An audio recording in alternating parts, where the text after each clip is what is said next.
GM, who was on this road trip with the Yankees, spoke with the assembled media, and he covered the Minnesota Twins, who the Yankees are going to face. And here's what Cashman said about the Twins. They're legit, and I think every team in the American League actually has a chance to run the table and represent the league in the World Series, and so we're going to take our shot just like they are. So, we got to play our best baseball. Period. End of story. And obviously, do everything in our power to find a way to get past them. We'll see what happens. We're really excited for the opportunity. Obviously, we put ourselves in position here. Our first step in this process was to win the division, so we didn't have to deal with a wild card issue.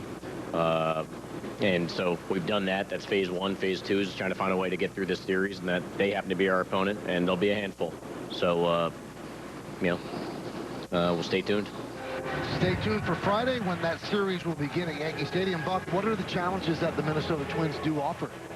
Well, I think some of the actual unknown a little bit. People, because of, the lack of seeing them all the time like you do in American League East. But I think they defend well. They have a lot of left-right matchups that you don't really feel comfortable with. And I think they have the left-handed closer at the end, which plays well at Yankee Stadium. But you also like the fact that there's a chance, Mike, they may only go with 2 starters. And that means this time of year, the advanced scouts, it's so challenging to prepare your team for what's coming your way. And I saw 5 of them here today back in the press room, and they're all trying to get that little edge. So we'll see. Twins have got that nice mentality. But every team, Mike, that's getting ready to go into playoffs has that we're unbeatable. They're ending on a good note. They've had this celebration.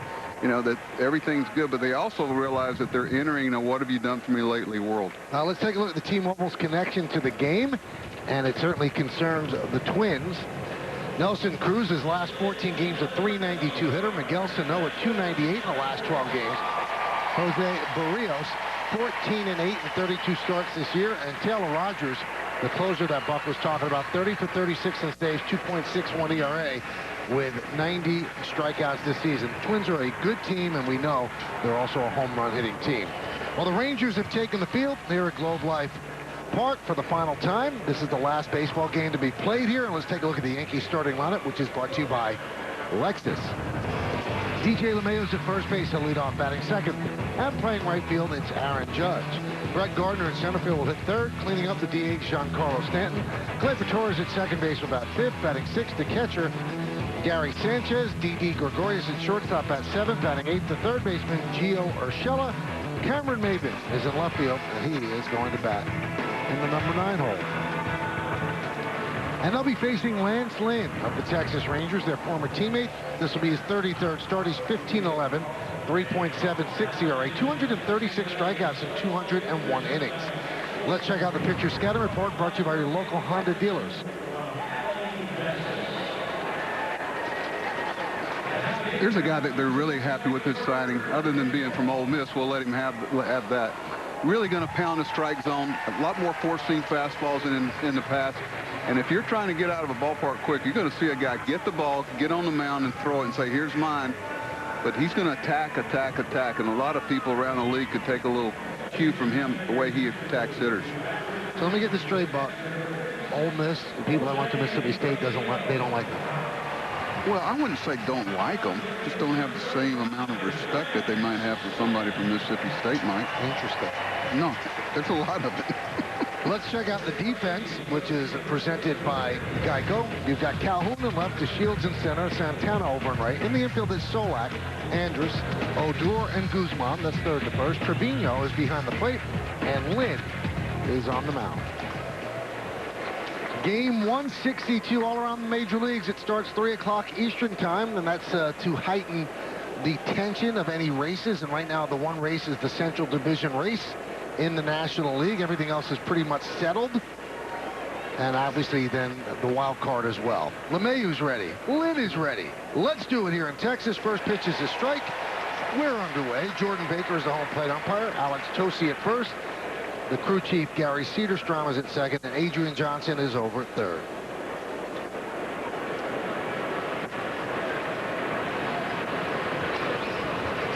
Foul back.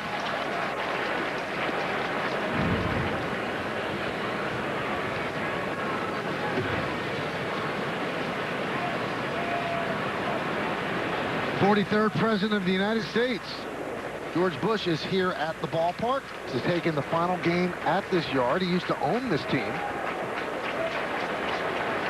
He lives about 2 miles from me, Mike. Swing and a miss. Obviously in a different neighborhood than I live in. It's a long 2 miles, is what you're saying? Yeah. Let's check out the game time weather presented by Bigelow Tea. It's hot. It's just hot. 93 degrees, 48% humidity, wind 13 miles per hour, partly cloudy. Hopefully that can cover up the sun every now and then. Here's Aaron Judge.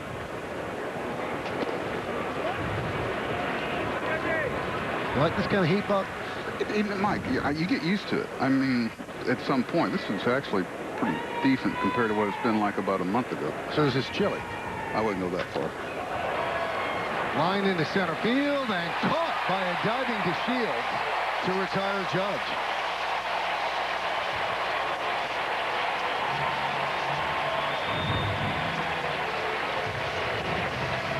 Playing a little bit towards right center, too, Mike. He went a long way for that ball. Great play. Sometimes you'll see some dives that didn't necessarily have to happen. That one did.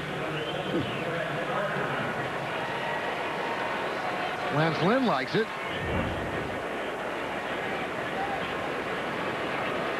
And that'll bring up Brett Gardner. What do you think, Mike? You think Aaron's tipping his hand a little bit with his lineup today? This was kind of like a dress rehearsal. I think there's a couple other of spots. than Maben, I think that, you know, I think if you exchange Maben for Encarnacion, with Stanton moving to left and then Encarnacion being the DH, I think that could be your game one lineup. And that's why, you know, you wait as long as you possibly can to show exactly what you're going to do, because things can change. There's so many variables involved there. You wait till the last second because you don't want to have to tell the players one thing and something else happens.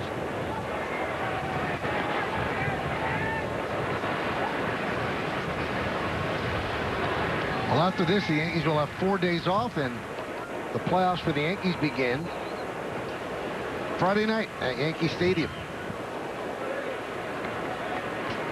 And the American League wild card will be the A's against the Rays. That'll be on Tuesday night in Oakland. The winner of the wild card game will play the Astros, and the Yankees are set to play the Twins. First two at the stadium. Game 3 at Target Field, and Game 4 if necessary, and then Game 5 if necessary back at Yankee Stadium. 3-1 on Gardner. He had a home run on Friday night, his 28th of the year.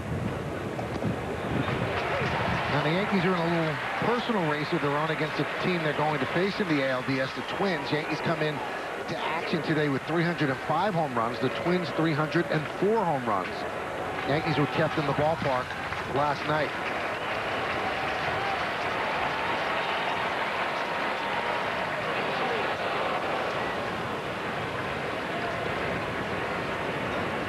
We are told that today is a sellout at Globe Life Park. They will have ceremonies after the game where they move home plate in a mini parade to the new ballpark.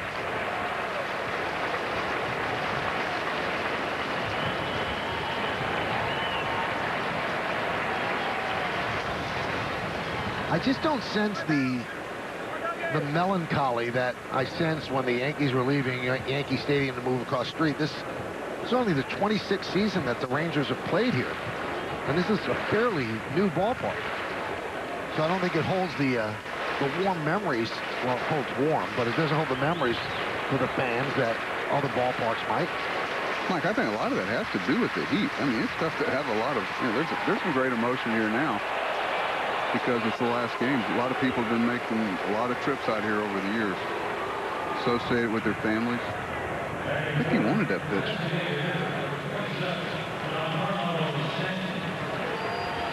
Lynn is 32 years old. He signed a 3-year, $30 million deal with the Rangers in December, and his first year has been a really good one.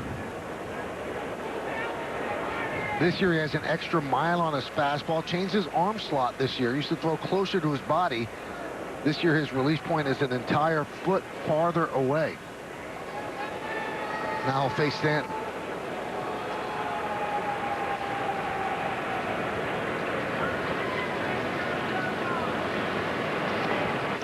When you talk to people, they say that his cutter has less movement than before, but it's actually been a good thing because it's improved his pitch tunneling with his four-seamer, so they're on a more similar path.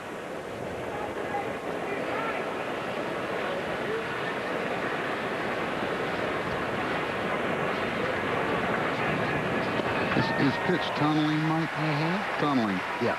Okay. That's a new hip word. I think it's command. It's 94, 95, throwing it where you want to throw it, and the cutter is such a late recognition for hitters. But one pitch that goes a long way is a bad cutter. Because really all it is a bad fastball. Checked his swing. Did he go? No, he did not, said Alex Tosi.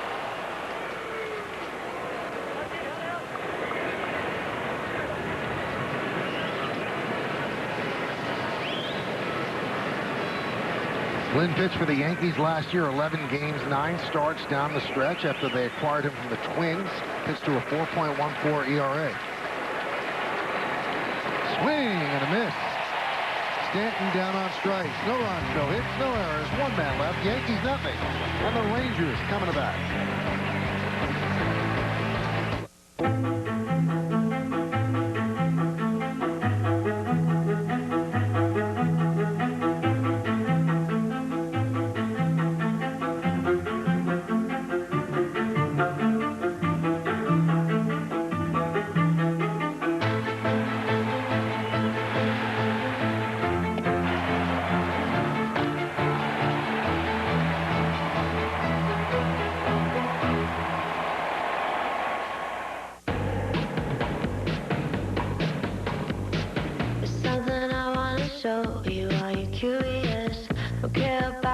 People that be furious.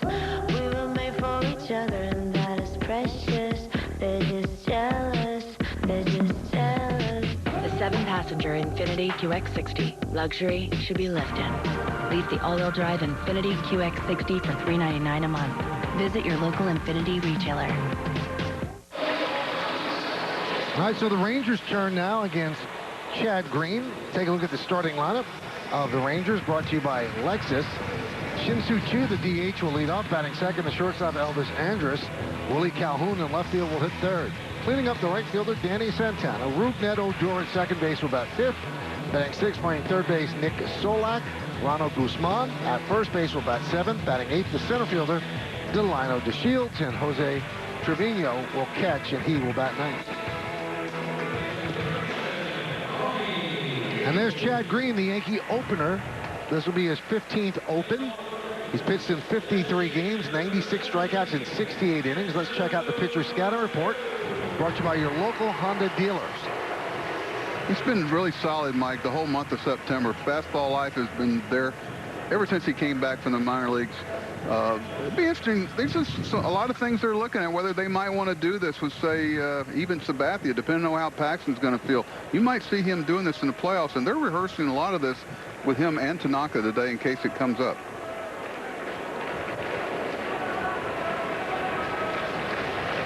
What is the challenge for manager Buck?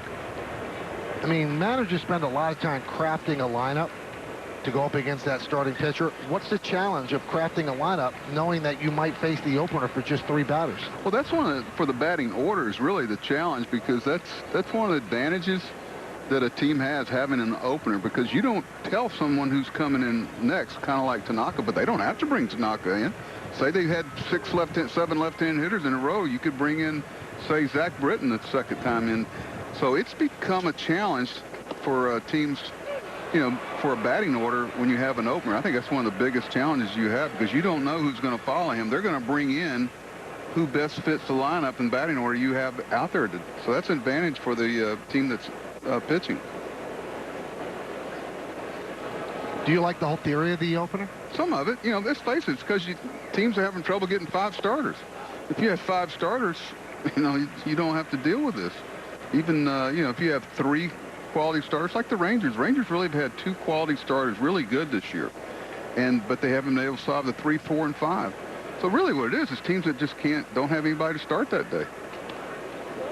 But there is an advantage, though, as you said, because the guy making out the lineup doesn't know really who's following. You usually have an idea, though. Yes and no. Believe me, I was in a division with Tampa, and they've made a point of not telling you who's coming in because they had 45 guys down there, it seemed like. It used to be whether you broke camp with 9 or 10 pitchers. Now it's 12, 13, 14. And it's also made the utility player that much more important. 2-2. Still 2-2.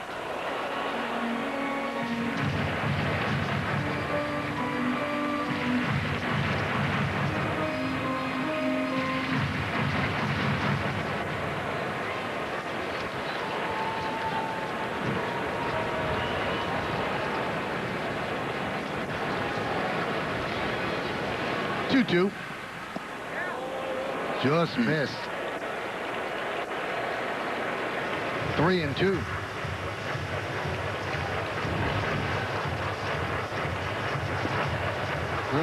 Looked like it was just inside.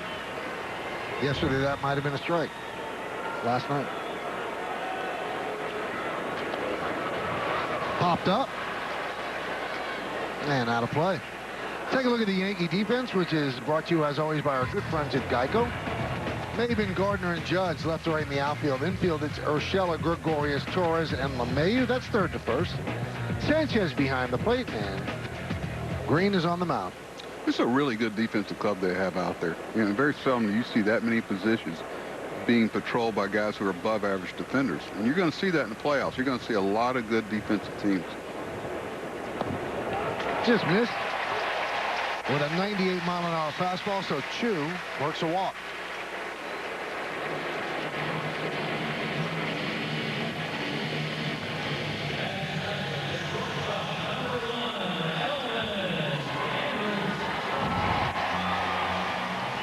And that brings up Andrus.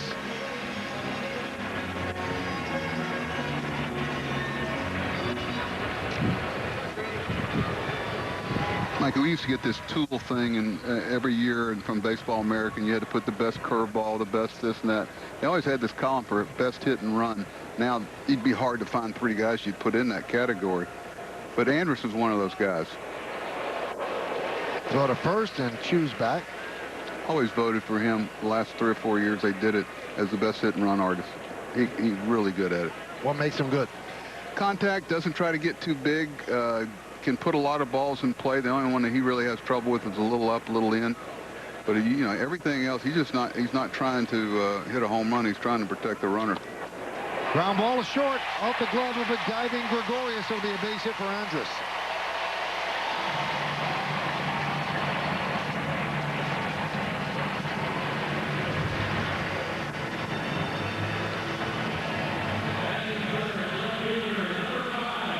In the glove and out.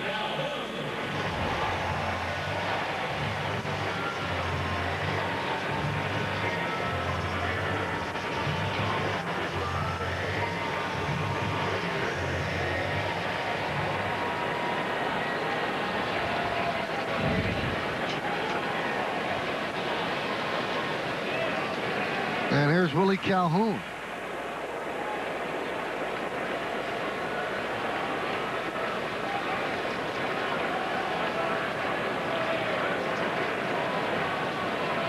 Runners go.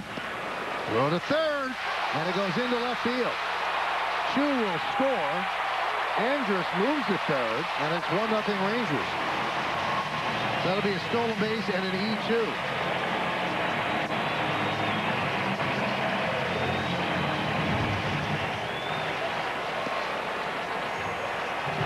Well, that's definitely on the pitcher. You can see that coming from up here. The creep. Something they've been doing the whole series. I believe Minnesota's looking too. Yeah, they've been running with a bandit. Yesterday against Romine and right now against Sanchez.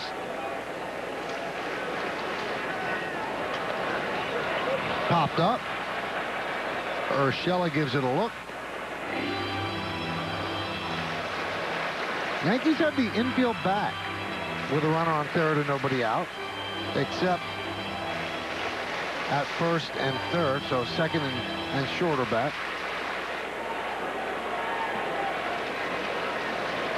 Problem being is the third baseman has to play so far off the bag, it's tough to keep this guy to a lead that he wouldn't score on it anyway.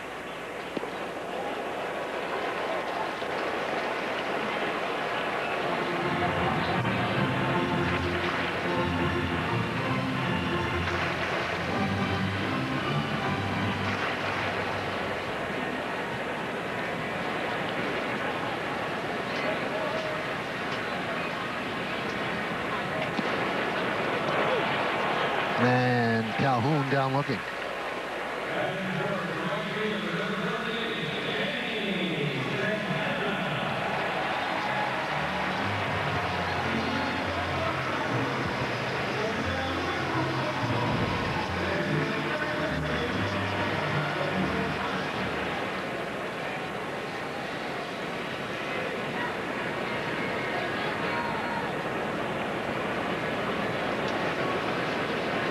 Now the infield's in as Santana fouls it back.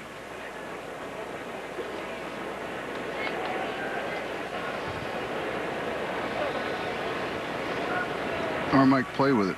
Watch the runner at third base. You tell me if he's going contact or not by the way he takes the secondary lead. I didn't think so. No, he's not. You can watch the front leg, but it could change. It could change. Now, when you see he's not going, though, can you back up a little bit? You can creep back. You call it 4 depths. We use 4 depths. 1, 2, 3, 4. You give a sign that might say 4 to 3. 4 being all the way in, 3 being a little bit further back. So, you know, you might give a 4-3 sign, which means you started at a 4 and show him there and then move back to get a little more range. Well, now they could back up with 2 outs as Green has struck out Calhoun and Santana. And that's going to bring up Rougned Odor, who had quite a night last night with 6 ribbies. In fact, he has 25 runs batted in this month. That's the best in Major League Baseball. 93 overall.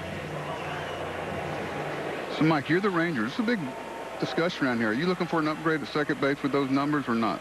You know, that's tough because, you know, he's a prototype. Everybody's talking about production with the RBIs and the home runs. Batting average is low. For me, the deciding factor is the defense.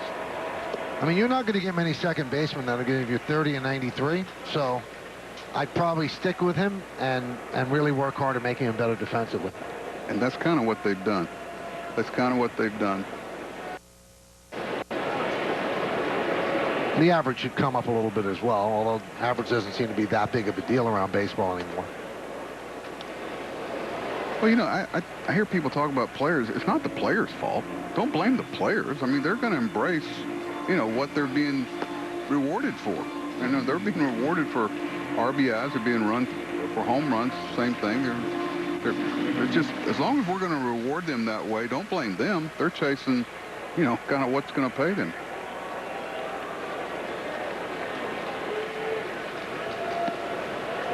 Two and one.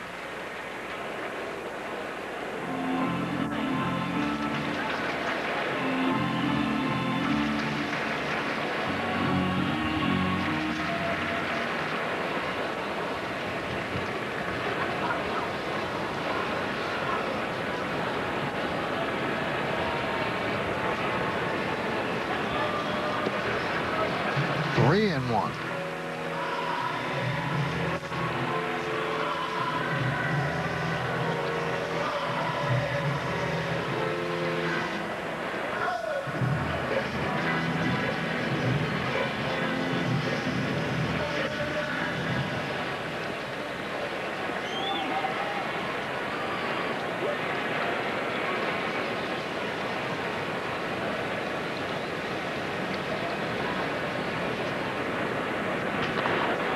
Popped up.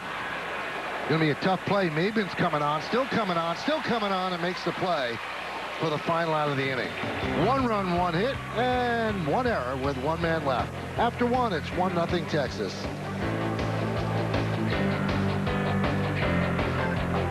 When I grow up, I want to be a ballerina. I want to be a doctor. I want to be a teacher because they know a lot of awesome stuff.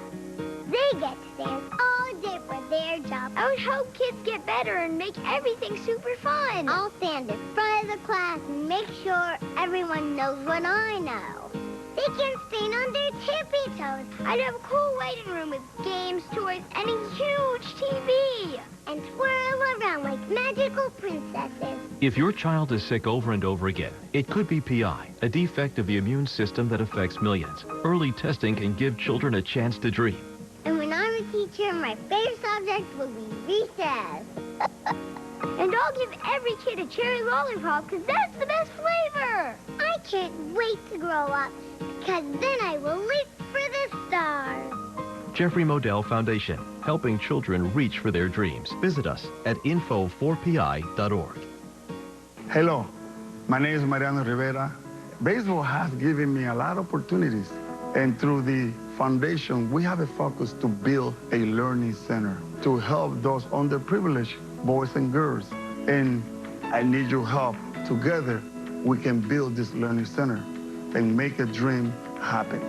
So please, I'm asking you to donate and helping me making that big safe. Thank you very much, and God bless you.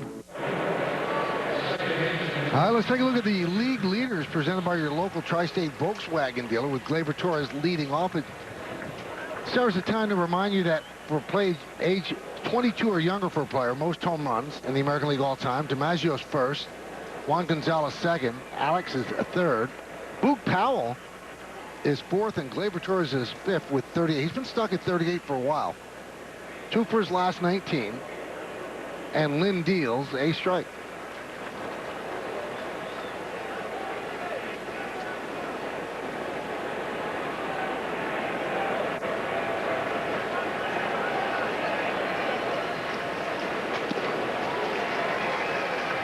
Oh, and 2.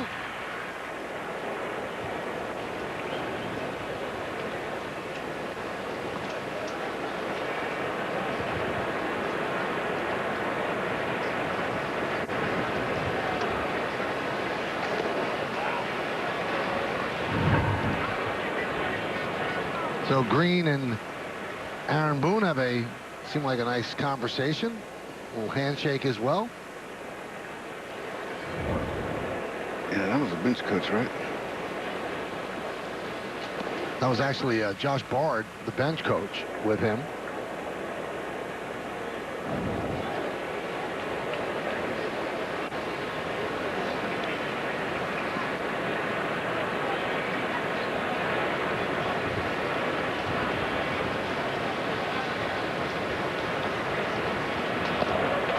Wade did that one. He goes down on strikes. You wish sometime, Mike, the pitchers would take a look at Lynn, how not that he has been a bad pitcher. He just kind of not reinvented himself. He just, the way he attacks hitters, you know, he doesn't ever take an unaggressive approach. And hitters aren't used to that, especially hitters as good as the Yankees have.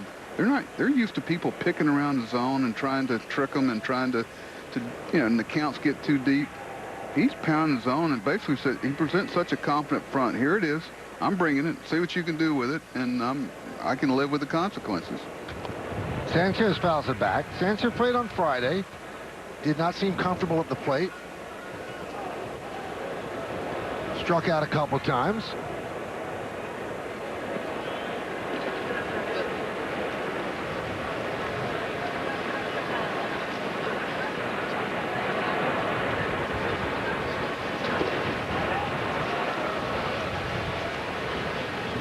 Now, you spoke to Gary after Friday's game, Meredith, right? Michael, you mentioned the fact that he didn't look all that comfortable at the plate. He admitted as much after the game, but said that's not what it was about. He came through it healthy. He felt strong, and he's not at all worried about seeing enough pitches from now until Friday to get himself right at the plate.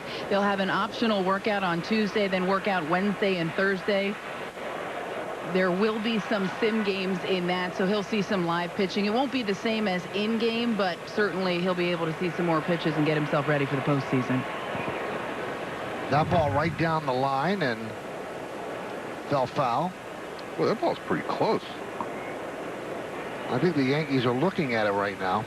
I would, too.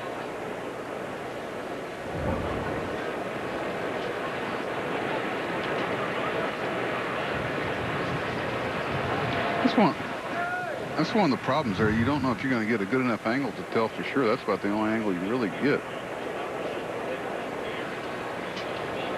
Well, Boone is not going to challenge. What people miss is that not every ballpark has the same camera angles. You would think they would all be able to look at the same things in New York. Wouldn't you, Mike? You would think. That one is looped into center field. It's a base hit. Well, Buck, a lot of it has to do with, you know, the network or the regional sports network that's covering you and how many cameras they employ. And it's well, let me different ask you from this. team to team. How about the NFL? Do you think the Giants would have different camera angles than, say, you go play the Patriots? No, they're basically pretty uniform. I don't know. I think that all's fair, Mike. It does look like there's chalk that kicks up. Well, Sanchez gets a single rather than a double.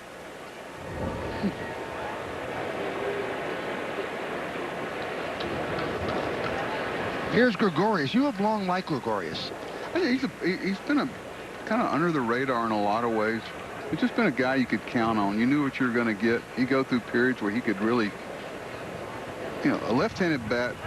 Anytime you get a middle infielder that has that type of pop, you're usually going to be ahead of the curve versus other teams. You know, your shortstop and your second baseman have the power potential that these two guys have for the Yankees.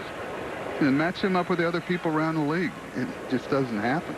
I think that's one of the biggest things in baseball, that the middle infielders and the defensive priority positions are now offensive threats. Popped up. Andrus makes the play. 2-away.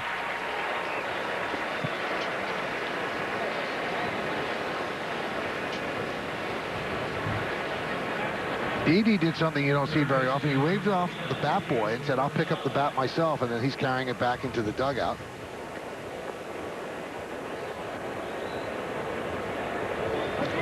Oh, Mike, there's so many things like that. I can't help myself. You see it, and it gives you a kind of a window into what guys are really like. You know, are they going to make somebody wait on them hand and foot? You know, you see some guys,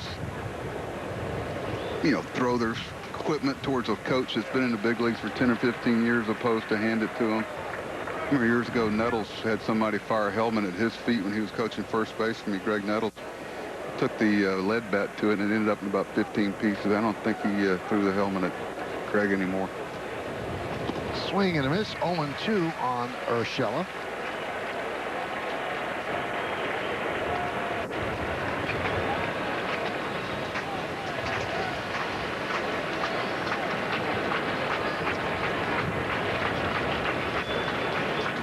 Swing and a miss. Fourth strikeout for Lance Lynn. No runs to hit. One man left. We'll go to the bottom of the second.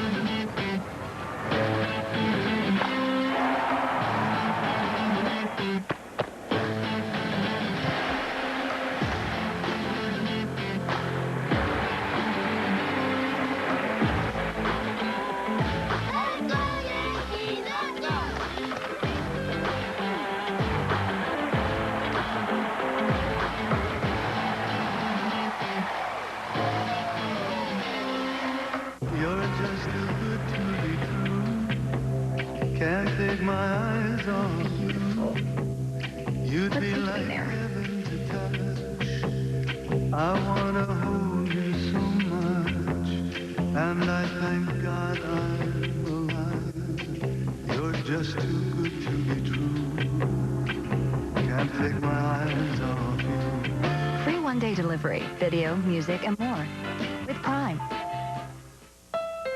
The Honda CR-V is perfect for people from all walks of life, from the daydreamers to the night riders, and the carpoolers to the lone wolves. Let's not forget the young ones, and those young at heart. No wonder people made the CR-V the best-selling CUV in its class. Hurry to your Honda dealer during the #1 CR-V event and get a great deal today.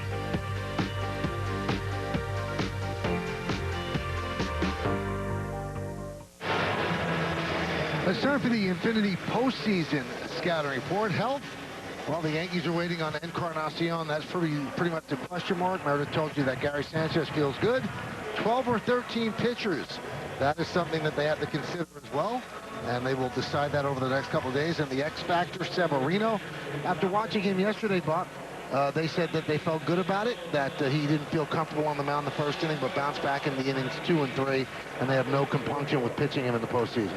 Mike, we talked about it yesterday and the day before. The first inning here, getting used to the wind on the mound and your balance. You notice how many people are struggling a little bit in their first inning. But no, Severino's ready to go, and I think he's a real wild card. He's got a fresh arm. He's really missed being in the fire in the competition, and I think he's looking forward to it. I'm expecting him to have a big playoff. I can't either, young man. I can't either. The new pitcher for the Yankees, Masahiro Tanaka.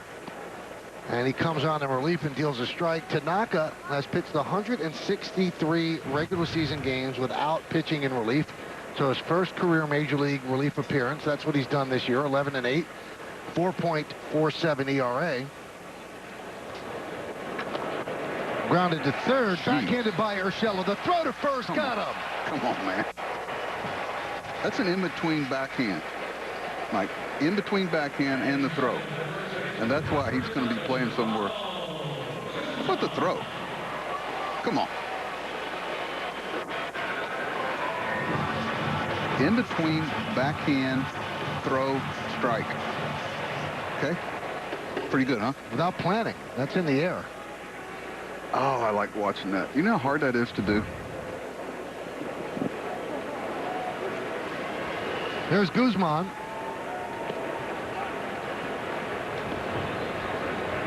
Now, the last time Tanaka pitched in relief, you have to go back to Game 7 of the Japan series in 2013. Fly ball center field. Gardner makes the play. And he came in Game 7, Buck, after he had started and lost in Game 6, throwing 160 pitches. Mike, if you've been to Japan, it doesn't surprise you. Watch this.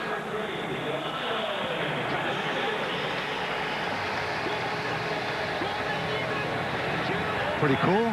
Rakuten wins the Japan series.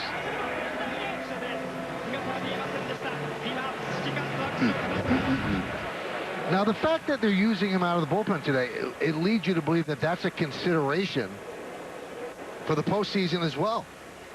Well, you're trying to throw as many things at your players so they're not having to make that, say, mental and emotional adjustment as much as physical when the playoffs start. And they're hoping they don't have to do that. But it's best to be prepared with it in case it goes that direction. You know, Mike, I was over in Japan. I used to see these guys would throw 140, 150 pitches, and the next day they're having a work day for 40, 50 pitches. A lot of times over there, they think more is better. Everything is more. You know, and sometimes you've got to be careful with the health of a lot of these guys that you acquire from Japan. A lot of wear and tear on them. One part about that, they're not pitching, you know, every 5th day. They've got more time off in between, but when they do pitch, you know, the opposition's going to tell you when you're coming out of the game.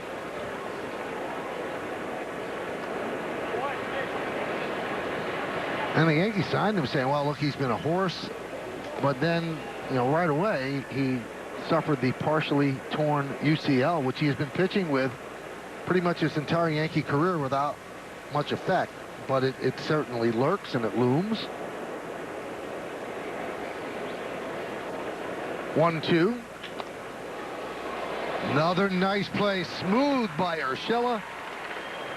As the Rangers go down in order 1-2-3 against Tanaka. We'll go to the 3rd. What if courage was a job description and being fearless wasn't a choice, but a necessity to discover that first thread, starting a chain reaction that solves some of the most complex medical challenges, like separating conjoined twins, Anais and Jaden, untangling their intertwined brains, transforming their lives. Montefiore, doing more. See their story at montefiorecourage.org.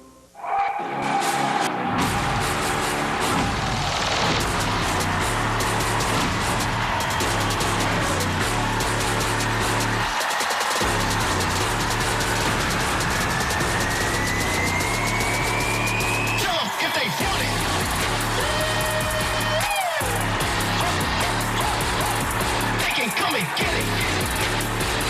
Yeah.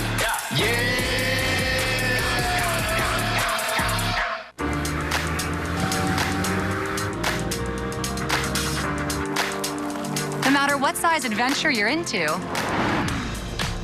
The award-winning family of Hyundai SUVs has something that'll make everyone happy. We get it. That's a lot to drool over. Hyundai. The longer you look, the more there is to like.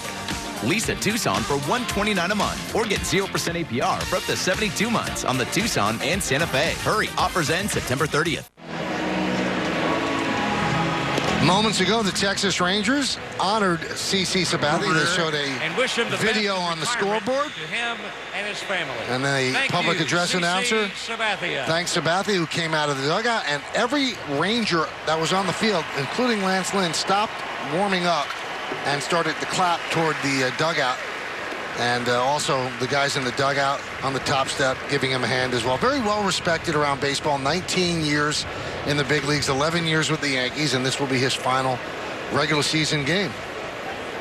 Cameron Maben will lead off here in the third inning. It's 1-0. Rangers lead the Yanks. Fly ball, right field. Santana toward the line. Out of play.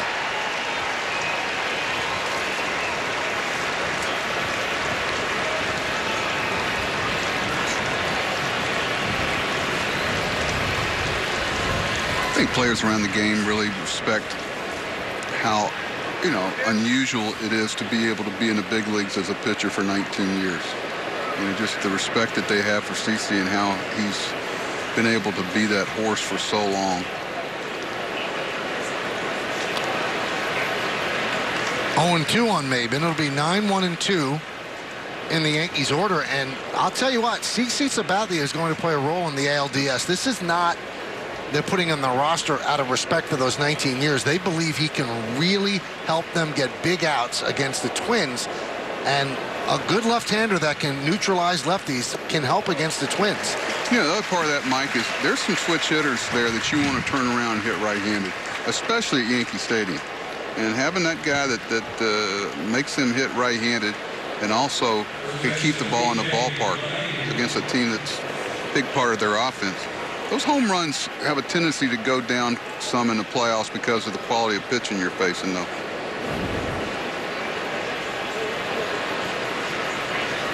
Well, LeMahieu struck out in the first inning, and that pretty much ended any dream of winning the American League batting title because LeMahieu had to go 5 for 5 today, and Tim Anderson, who came into the game leading LeMahieu 337 to 329, had to go 0 for 4. Which would also leave open the possibility if LeMahieu was 4 for 4 and Anderson was 0 for 3, they could just take him out of the game. So it would be nearly impossible for LeMahieu to have caught Tim Anderson of the White Sox. And Anderson has earned it. He hit 372 since August 1st and 381 in the month of September. Applaud the White Sox because that was a guy that really came into his own this year, and there was a lot of talk about do they have him overrated? He was drafted high, and they stuck with him through thick and thin. He has really blossomed this year in a lot of areas.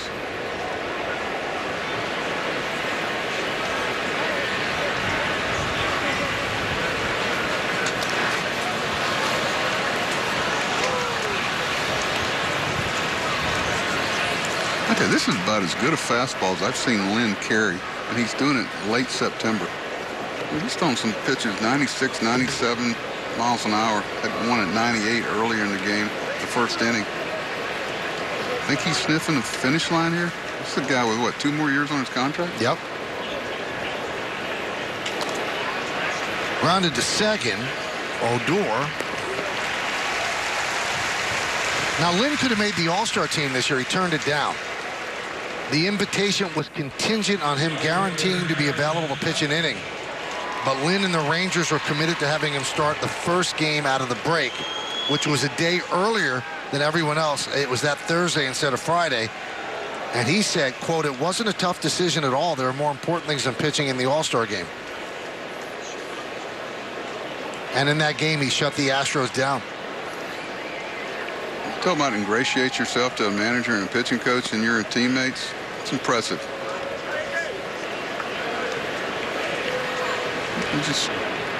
You wish there's some way that they could have done both, Mike, without him pitching in the All-Star game.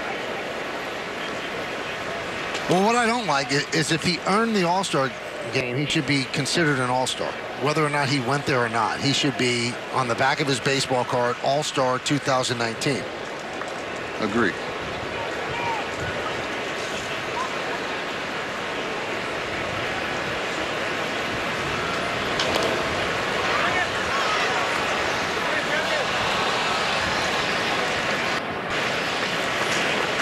It's where he ranks in the American League. Tied for 7th in wins, 8th in ERA, 6th in innings, 6th in strikeouts, and 3rd in home runs allowed per 9 innings. And this is a home run sport now, and he's keeping the ball in the yard for the most part.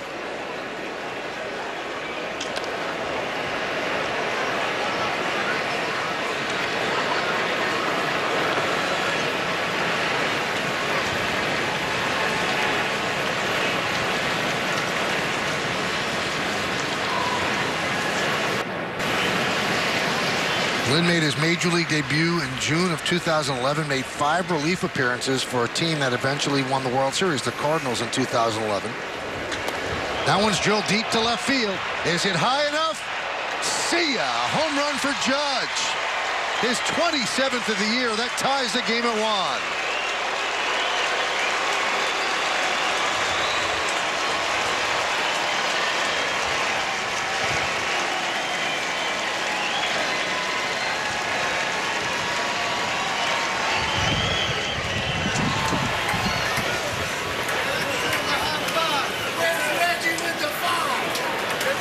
Well, this is the contest within the contest. He's now 1 behind the guy at the plate, Brett Gardner. Sometimes we've seen it this year. When Judge hits a home run, then Gardner ends up in his next at-bat hitting one out. Let's see if it follows suit. Gardner walked in the first inning. For the Yankees, that was home run number 306. I look out on the scoreboard. One of the few times he missed his location today. He's trying to go down the way there. Right in Aaron's wheelhouse. Nice catch by a Yankee fan. The Minnesota Twins have 3 runs. They lead KC 3-1. So the Twins have 2 home runs today, and now they're tied at 306, each team with 306 home runs.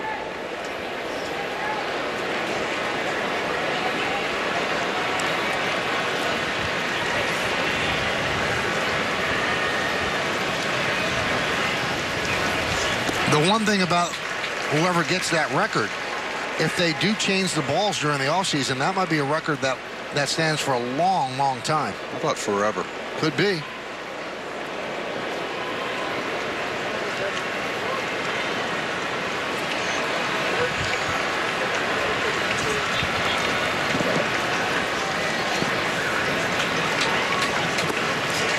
Swing and a miss.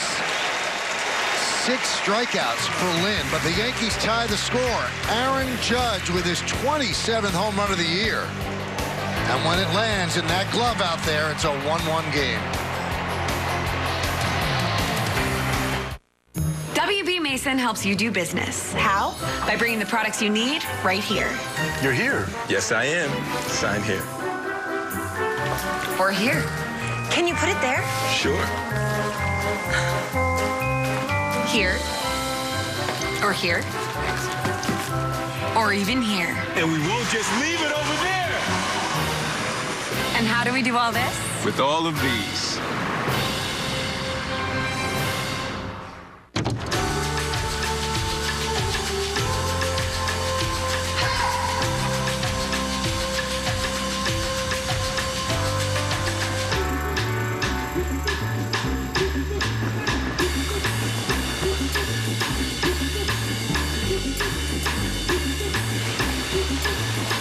Range Rover Evoque with ClearSight rear view mirror.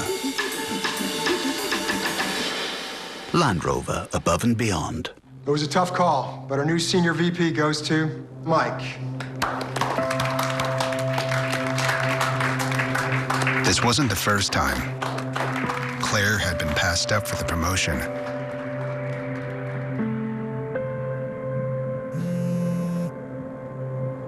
But it would be the last time.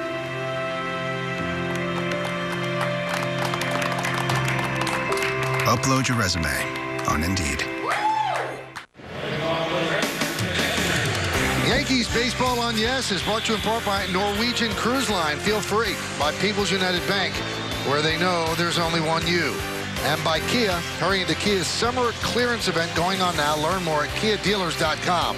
People in the stands are very hot. And then when you look in the Yankee bullpen, out in left center field, they are all huddled up against the wall in the shade out there. Can't hide. They're trying. Mike, I noticed salt rings starting to form around your shirt at some point today. Well, thanks for pointing that out, Buck. Good guy. At least you're taking in the right liquids, Mike. I got one too. All God's children have a little ring there. I don't see a ring on you.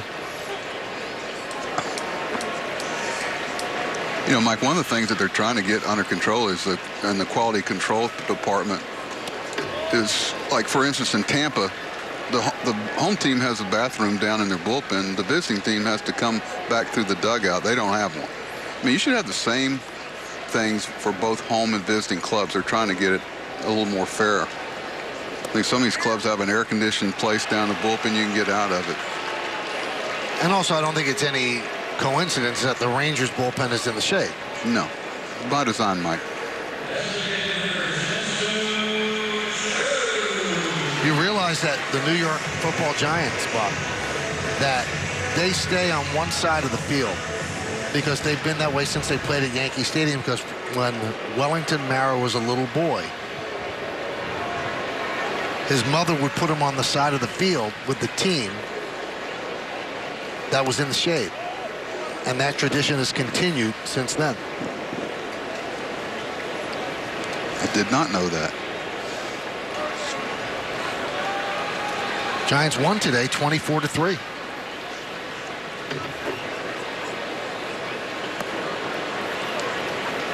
Something Gene Michael used to talk about when I think of Eli Manning is, he used to say, never let a star fall on you, because you're trying to be so respectful to these guys that had these big years. And that's what you love about Sabathia. He's still productive at a late age.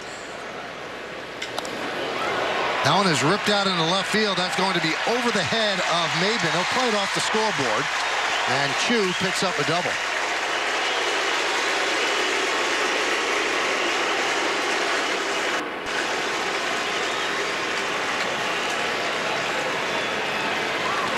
I saw Chu. I was working in the spring one year for Cleveland, helping them with some things, and he was a 20-year-old kid in Double-A, I believe, at the time. Might have even been Single-A. And he was making the adjustments to American life, and you know, they were wondering what he was going to be. He's gone on to have some kind of career.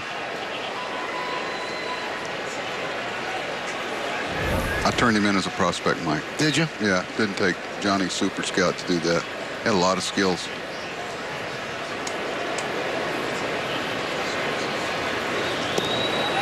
That's like the guys that are taking credit for guys who are picked first in the country. That's pretty easy, okay? Those first, you know, you're talking about a lot of guys losing, a lot of teams losing 100 games.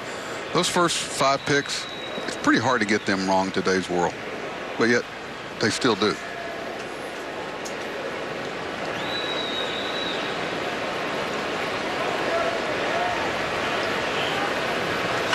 Line drive, a base hit to left field.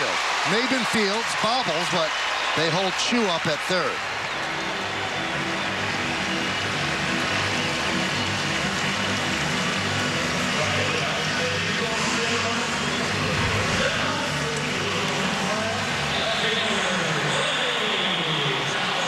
Ball was hit so hard, it didn't give Tanaka time to back up home, I hope.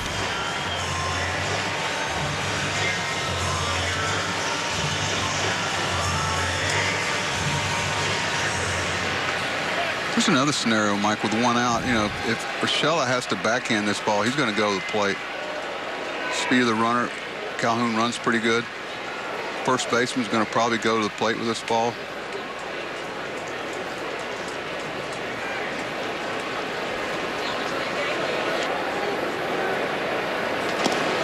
There's a strike. The tough part about this setup situation is if Gregorius has to catch a ball to his left, you can't turn the double play. That's the one part that you really can't defend, because Urshela can't get to second base.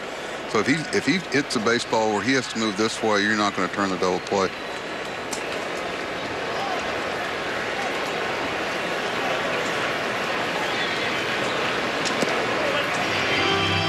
That's why you see a lot of teams play the shortstop at a 4 depth, which is right behind the umpire, off to the side, so that he can do both.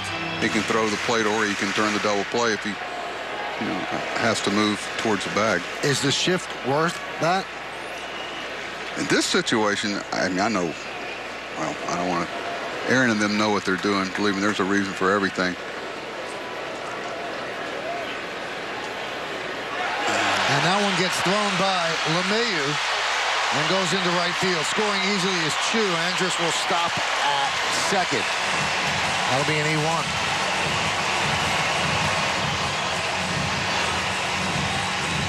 That's one of the things that I know Aaron, he's going to emphasize and point out a little bit on those workout days is they've had their challenges here with holding runners.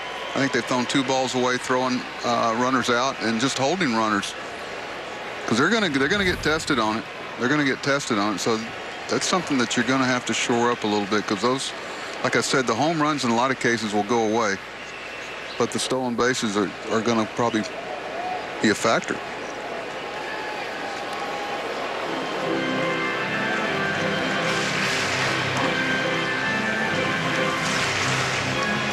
Once again with a lefty at the plate, Urshela's pulled off the line, and there's a chance Andrus, who has 29 stolen bases, he could take off for third, and then Sanchez has to hit Urshela on the run.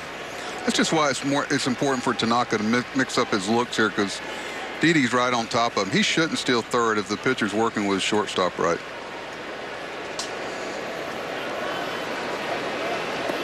But, if you get into a pattern where it's one look and go, one look and go, one look and go, guys like Andrus are going to steal the bag. You got to give him a 2 look. You got to give him a no look. You got to keep mixing up your looks.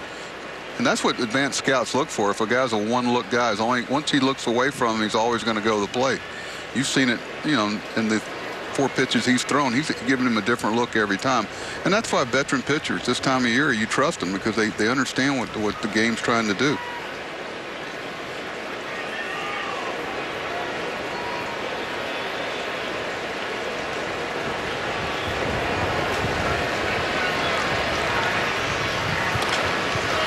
Fouled away.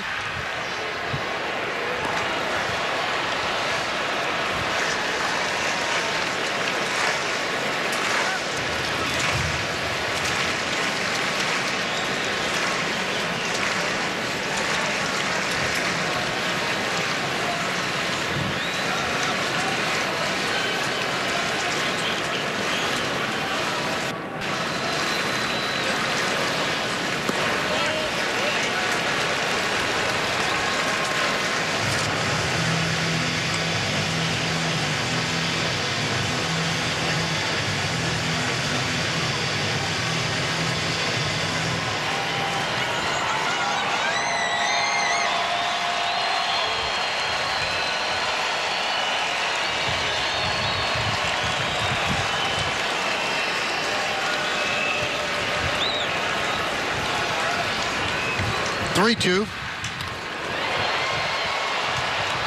Gardner will make the catch, tagging Andrus. He's going for third. Here's the throw, cut off.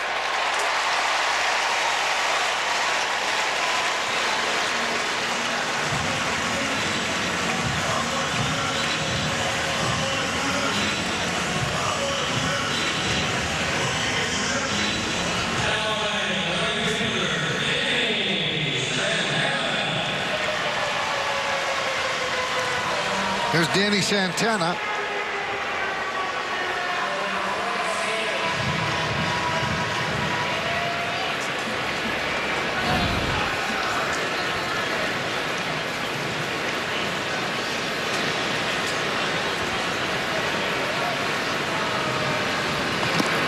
And a strike.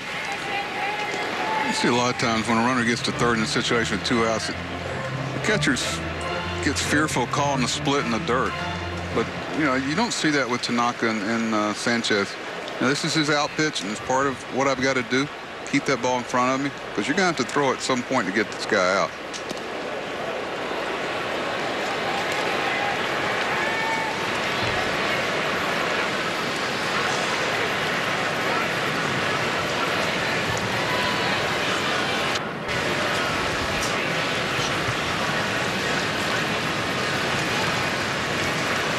2-1, Texas leads. Runner at third.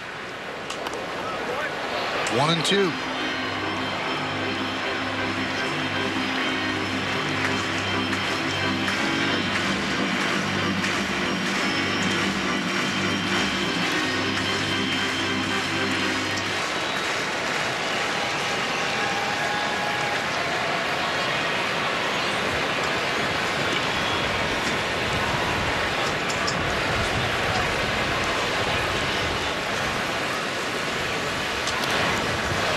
Foul back over the screen. Along with Buck Showalter and Meredith Morakovitz, I'm Michael Kay. We thank you for spending part of your Sunday afternoon with us here on the Yes Network. In fact, we thank you for spending all season with us on Yes. We appreciate every time you take the time to put on your TV and turn on Yes and watch the Yankees. 162, Mike. 162.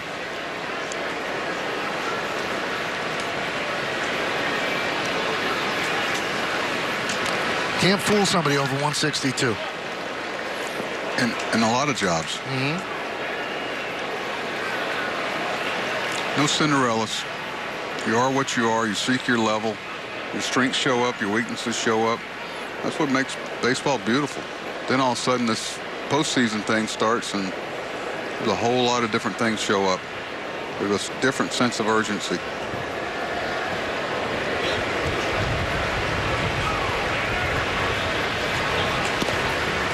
Two and two.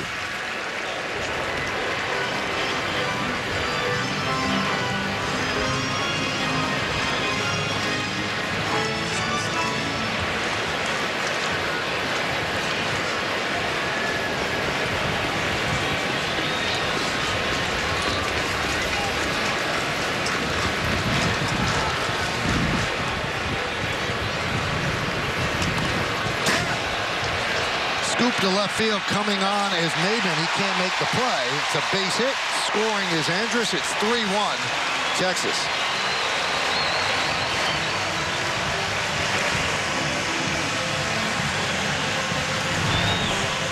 That's why it's not fair sometimes. There's a split and a little serve in the left field. Good pitch. Should be an out. Hit them where they ain't.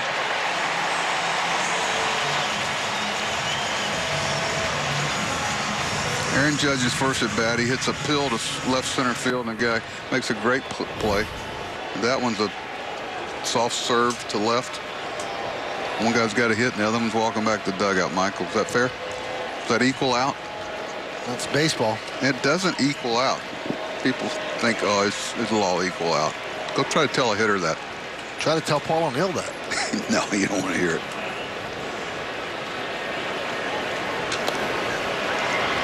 Popped up.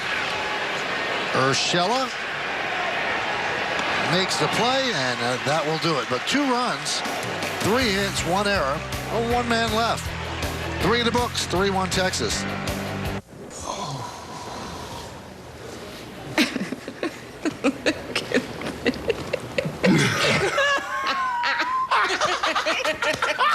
When you're overpaying, get it on eBay.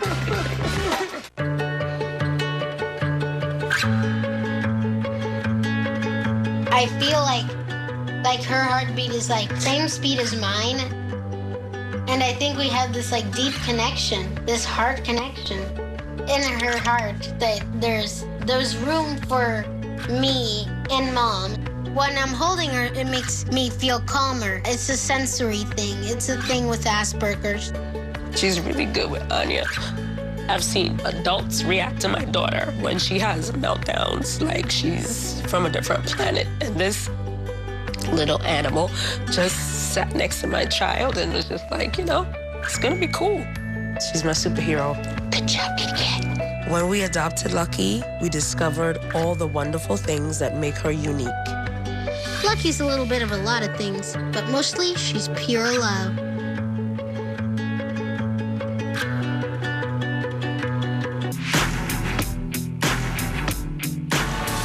Phenomenal!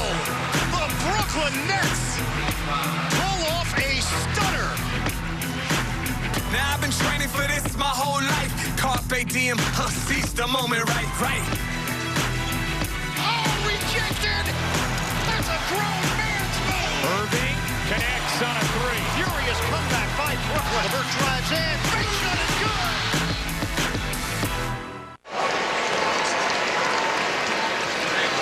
So during the break, they have a race, and George Bush is one of them against Nolan Ryan.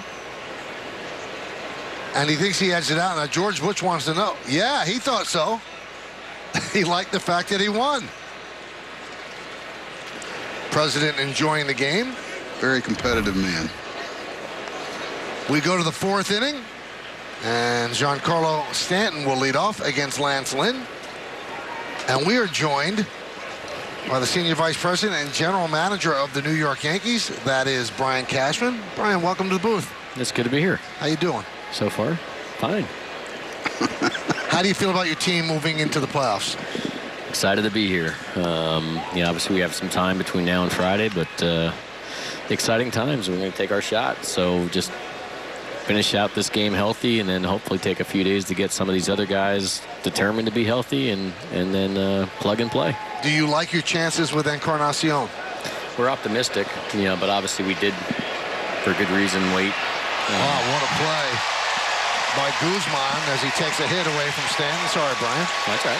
So we did strategically decide to forego this weekend series and give him till Tuesday, just because he felt a little something of uncomfortableness in terms of his mind trusting anything. So we had to have a sit down with him because he wanted to play today, and we're like, no, we're just going to wait till Tuesday, and that was it. And you feel confident that Sanchez is where you want him to be? I mean, he's knocking his rust out now. He's healthy. Hopefully he remains that way, and he can, just on the offensive and defensive side, find his stride between now and Friday. There's Gleyber Torres. Now, I think it's been a great thing for sports fans to try to figure out your roster. There's so many ways that you can go. Let's start with the 12 to 13 pitchers. Which way are you leaning, and what will ultimately decide it, Brian? I don't know. So we're going to take, obviously, as much time as we can. We've had, you've got a little insight into our meetings now, as if, you were at the table where we had a lot of different permutations we're running through, and obviously we have to have some answers to the unknowns still to come back to help fill out the roster. And if it's not this, it's that. Do you go, with the extra pitcher? You go with the extra position player? We're playing around with all that stuff, so there's a lot of different ways we can go. Brian, when do you have to have that list in? I think it's usually the morning of the game, morning of the game or the night before. I'll be honest, I don't have that answer, but since we don't play till Friday, so obviously clearly we'll know by Thursday. When we have to announce it, I don't know yet, but we're going to definitely take our time and not tip our hand until we know exactly what we're doing. Those are fun conversations. Do you let Aaron handle all those, telling some guy that's been here most of the year, there's not on the postseason roster? Those are awful. No, I know. I actually, we started this Or you process. just deal with the agent afterwards. We started the process this weekend, and I did tell Aaron, I was like, you want me in for these? And he goes, no, I got this. And, so, yeah, I vacated the room. I'm like, no problem. Yeah. But if you need me, I'll be down the hallway eating on a strawberry shortcake. You'll be getting a call from the agent a little later, I'm sure. Oh, I'm sure. But there are tough conversations. I mean, you got to deal with who's the active 25, who's ineligible that you think is worthy enough to stay here on the bench, who you send to Tampa for the taxi squad you want to keep active. Do you take any of those ineligible guys on the road to Minnesota? It's just a whole bunch of stuff that it's a lot more complicated than behind the scenes. And then they're human beings that all want to be a part of it, and in many cases deserve to be a part of it, and just not how the system works. Now, someone gets hurt first game of the series, and you've got a certain number of guys. You can replace him, but you lose him for the next round, right? That's correct. So obviously, if somebody goes down and you want to not play short the rest of that series, you have to make that strategic decision in game and series that if you take somebody out, they're out for the next round if you're fortunate enough to advance. How disappointing was it that you didn't get home field throughout? It's disappointing, but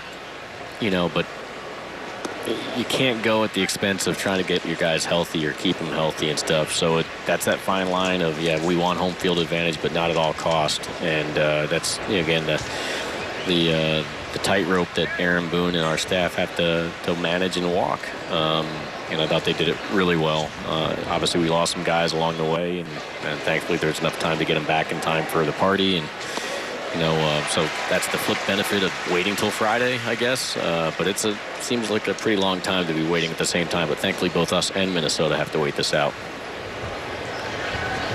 2-1 count on Gary Sanchez. 2 outs here in the top of the 4th inning. 3-1 Texas. Talking with Yankee GM Brian Cashman here on the Yes Network. Are you even amazed that your team was able to withstand, your organization was able to withstand all the big-time injuries? Not small injuries, Brian, but significant. Severino, Stanton, guys that you really counted on, and Duhar. Could you have thought that on this date you'd have 103 wins? No, it would be something if, you were allowed to bet on this stuff, you'd bet against, because, no one withstands those type of injuries. And then it seemed like no matter who we turned to, they stepped up and plugged and played and really performed at such a high level. So counting on that, expecting that, no. I mean, normally these type of injuries would take your franchise and your season out of the mix altogether, and you live to fight another day. You say all the right things during that time frame, but in reality, we lost some very big-time players along the way. But again, Sevy goes down, Domingo Germán comes in, Andujar goes down, Urshela comes in. It's just one after the other. Can you stay one more half inning? Absolutely. All right, we'll be talking with Brian Cashman, Yankee General Manager. We go to the bottom of the 4th inning. It's 3-1, Texas. Dear adrenaline, you run in our veins. Let's hit the road with the wind in our grills and the gravel under our wheels. Anytime you want to tear up some trails, just drop us a gas line. Your squad, Toyota Trucks.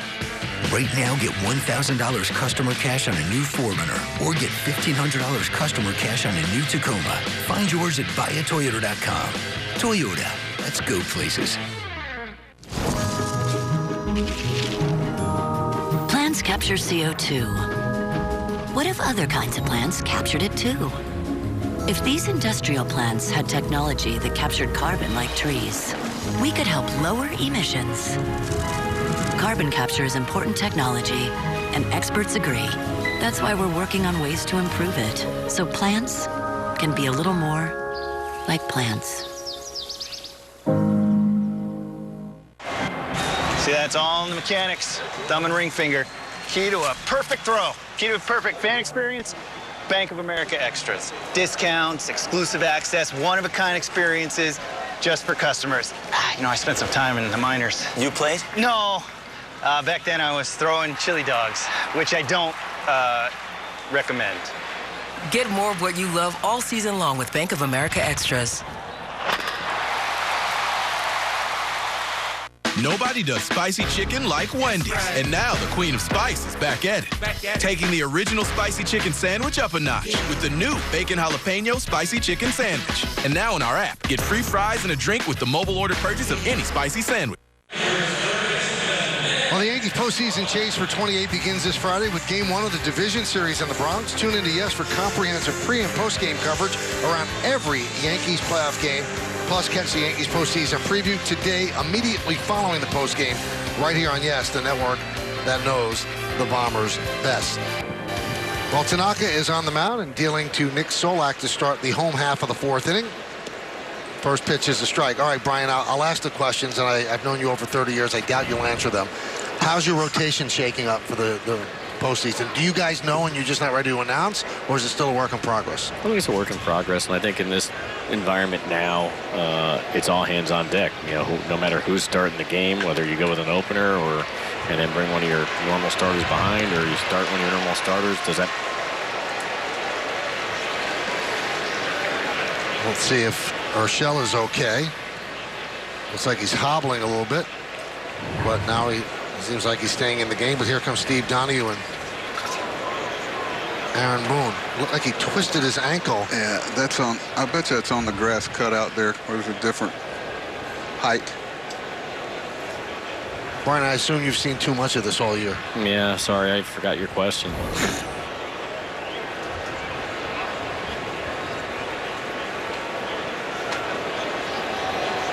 They're going to take him out of the game. Yeah, it's the smart thing regardless. We're not playing for anything now, and so even if he's fine, which that's what we're optimistic and hopeful for, it's the right play.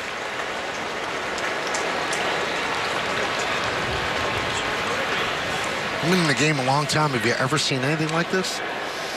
No, I have not. Not in any sport. It's just something that happens. But it's a grind. It's 162, and a lot can happen. And I tell you what, it is a credit to we've had a lot of insurance policies lined up. We got players pushing through the system. So our international amateur department, is producing a lot of talent. Under Donnie Rowland, our domestic amateur department under Damon Oppenheimer is producing a lot of talent. Our trades, with with our analytics team and our pro scouting department headed by Matt Daly and Dan Geis. Analytics side headed by Fish and David Grabner. I mean, that's led us to Talkman and obviously the DDs of the world, and obviously whether it's Chad Green on trades and Urshela we got in the trade, and then obviously all these guys we've turned into something along the way from our scouts and our front office, finding them and then collectively come in to be the next man up. And they've defined it. Mike Ford's come in here out of Princeton University, and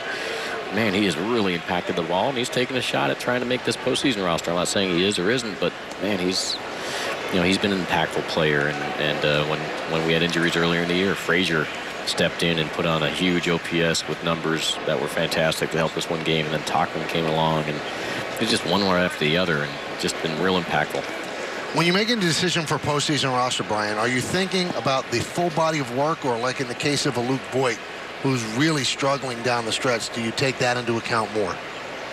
We're talking about all of it, to be honest. I mean, you got to decide what the heck to do, who to play, who's on the roster, who should be playing, and in the end, you have to make a decision of who's going to help you win games the most. And so, yeah, if it's extended period of slump, you got to believe that somehow it's temporary if you're going to stay with that player, and that you're going to bet on them compared to his competition, whoever your alternative is for that spot. That's what it comes down to. But all of it's getting factored into it. All of it's being discussed, and there's a lot of various opinions on which way to go on various personnel and how they'll be best utilized with the particular specific matchup of the Minnesota Twins.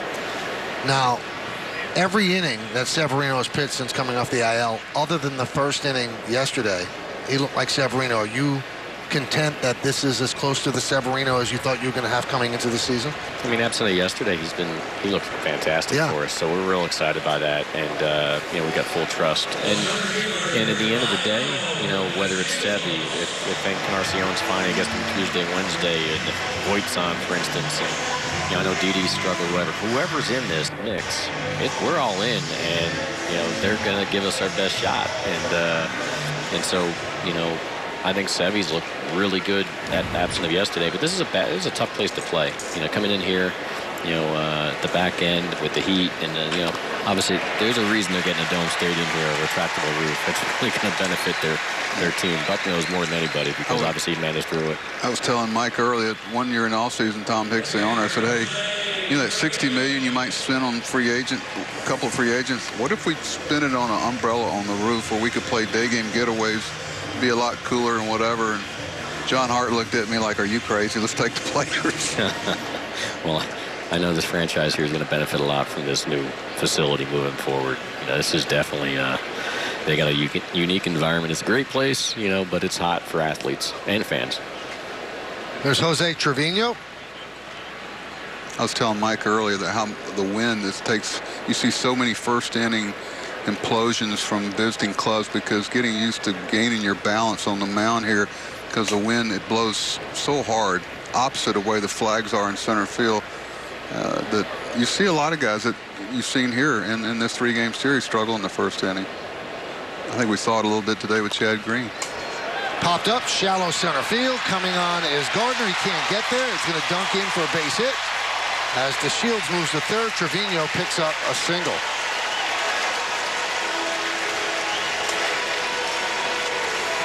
Once the playoffs begin, Brian, I know your job is to worry about everything, and you always say you want to get better every single day, but once the playoffs begin, it's pretty much set. Is it all nerves then, or you just settle back and go, I've done what I can do? No, you know what? We've already started working on 2020. You know, we're going through our internal process evaluations, simultaneously by evaluating how to pick the best next steps with our advanced scouting team on the 2019 season. But we're all in on 2020 already with a lot of, reviews on each department and where our areas of weakness are, where can we improve and get better so we can, provide the best, teams in the future that we possibly can and, learn from our mistakes, whatever they were.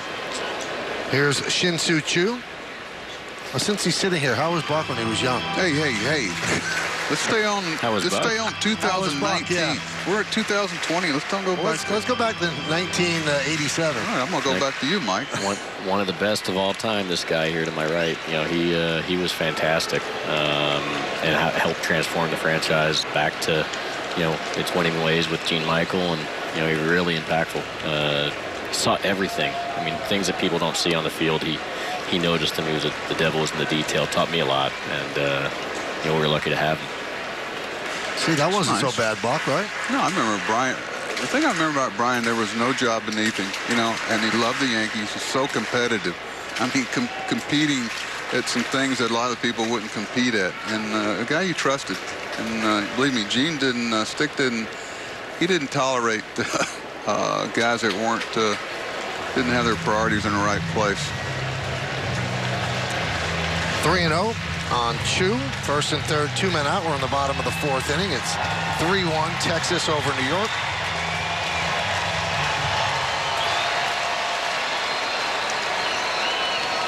Mike, you throwing this ball through on a stolen base? No.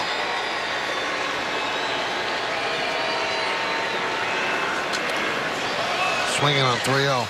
The purpose of starting to knock out of the bullpen today, or having come out of the bullpen, are you looking at that in the postseason as a possibility?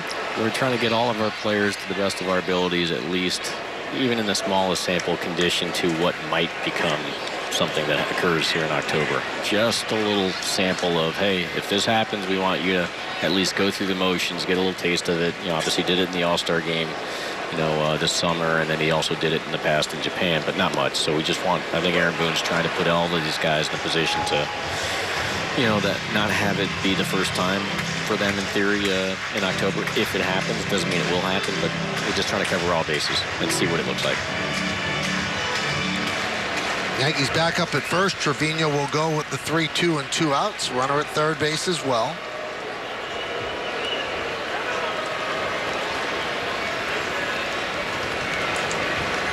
These are little at-bats, but inside, the pitcher from Japan facing a player from South Korea, and when Japanese pitchers face other Japanese hitters, and it's a big thing back there. The coverage of the teams and everything. These are big moments for them personally, because it's what gets talked about back home. And he walked him. And that'll bring up Andrus. Well, now that it's game 162, Brian, you guys have at this point won 103 games. Can you tell us what injury, when it occurred, that you said, that you were really concerned about? Maybe the one that just happened sounded like. No, don't jinx us. No, he's going to be fine. Yeah, I think he's fine. Let's knock on wood. But let's see, what one? I mean, I don't know. It seems like every time somebody, you caught me on air just getting quiet right in the middle of an answer to your question. And, I see Gio limping around right away. Just everything stops, and that's how it works.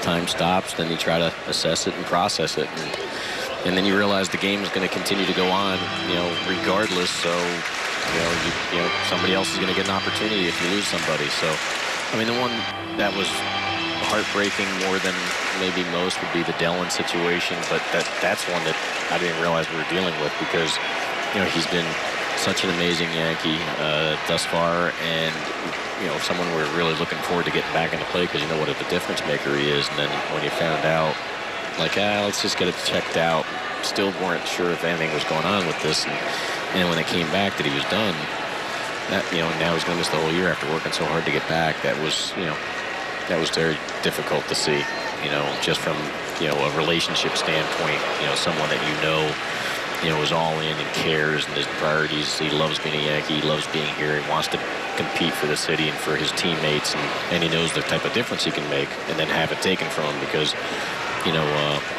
your injury status is going to take you down for a period of time. But thankfully, he'll be back at some point and doing what he's great at. But it just happens not to be in 2019. So that one was tough. Did he hold up? No, he did not. He goes around. The count 1-2.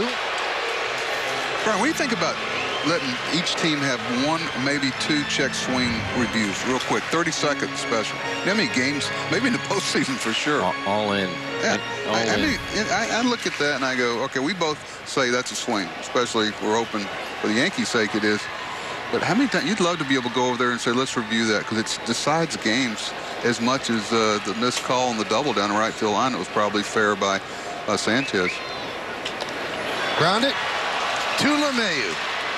So Tanaka works out of trouble. Brian, good luck in the playoffs, and thank you so much for coming by. Thanks for having me. You got it. Through 2 hits, 1 walk, 3 men left. We go to the 5th.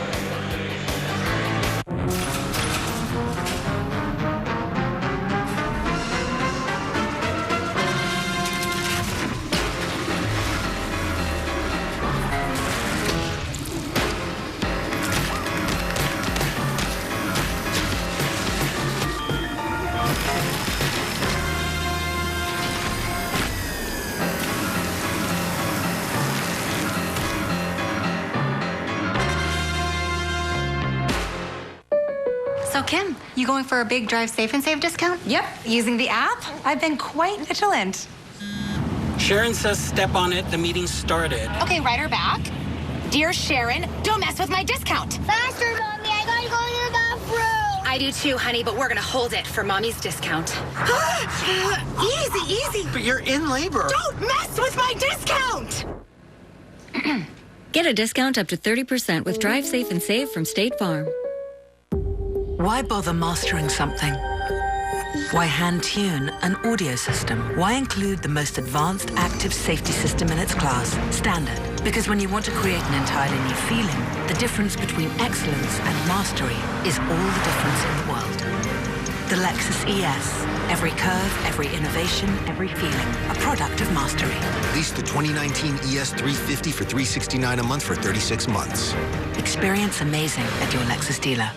Hi, everyone. Bob Lorenz with your Audi update. Real simple for the Cardinals today. Win and you clinch the National League Central, and they're on their way. Bottom of the 3rd. Towering shot to right off Matt Carpenter by Dwayne Underwood Jr. That 3-run shot made it 8-0 St. Louis. Paul Goldschmidt just went solo, so it's 9-0 St. Louis, bottom of the 4th, guys. A lot at stake in that game. They win, and they are the Central Division champions. They avoid that 1-game wild card game, and the Brewers are a game behind. Brewers blew a game with 2 outs in the 9th inning yesterday, so it could have made it very, very interesting, but looks like the Cardinals will win the Central. Gregorius takes a strike. 0-1.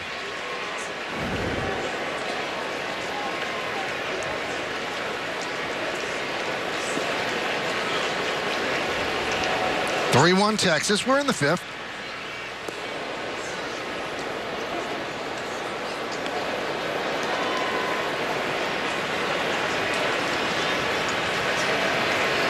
Tommy Canely up.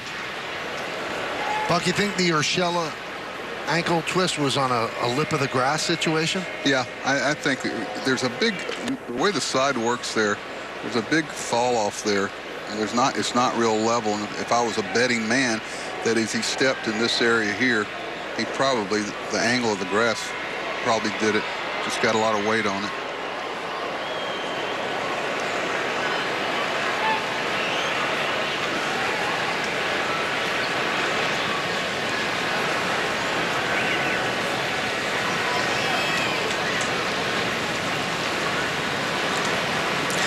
That's a roll. You know, you could tell he just rolled his ankle, and the idea is to get ice on it as soon as possible, and just a matter of how he. That's the difference between players, is how do they heal? Different players heal differently from stuff like that. I think they caught that early. Popped up, shallow in left center. 4 players converging, but it's Andrus who makes the play in short left field. We go back to the studio. Bob Lorenz with another update. Hey, Michael, Milwaukee does not control its own fate, but they've got a lead against the Rockies today. Yasmani Grandal, his 28th of the season, is a 2-run home run in the first. Milwaukee leading Colorado 2-0, bottom of the fifth. But, of course, their fate is tied to the Cardinals, who lead big right now. If this holds, Milwaukee would play Tuesday in the wild card game against the Nats in D.C. Interesting stuff. And we've got the 10 teams now. We just have to know for sure. That's the last thing in doubt. Who's playing the wild card? Who's the Central Division champ? And it looks like it's going to be, obviously. That one's hit deep to center field, and DeShields is there. Looks like it's going to be the Cardinals to win the Central with their big lead. So that was Wade hitting in the spot vacated by Urshela.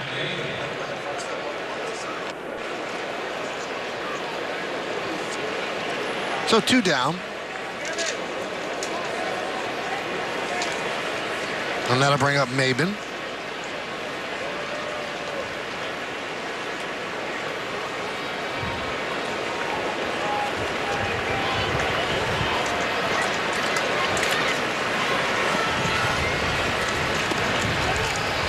One and 0. Now, Buck, you like this play by LeMahieu. Yeah, because you're trying to get to a spot where you can see. A lot of good runners will take a secondary lead and block you from seeing the ball. You got to get off his left hip there and make sure that he doesn't block you. See, he barely saw this ball off the bat. That's what made it a really good play. But you've got to understand that these really good veteran base runners will start where you can see, but when they take their secondary lead, they block you from seeing the pitch coming in. So you always got to work off the left hip of the base runner. Do you teach that? As a base runner, of course. Yeah. Yeah, you want to start off the fielder's left hip and move directly in his way. You'd see it with guys at second and guys that going from second to third, too, with a ground ball to shortstop. Guzman makes the play. And Lynn has retired 7 Yankees in a row. We're halfway through. The Rangers up by 2.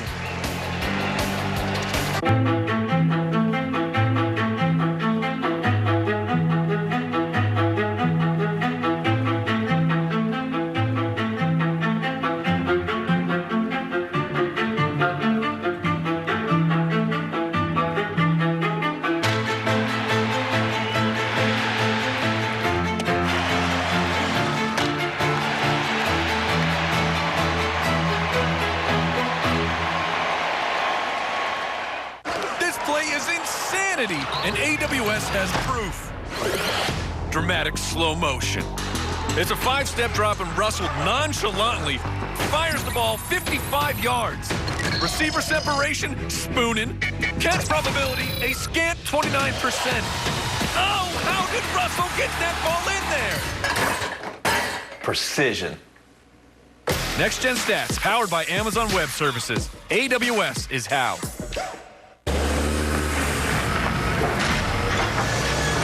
Road closed, huh?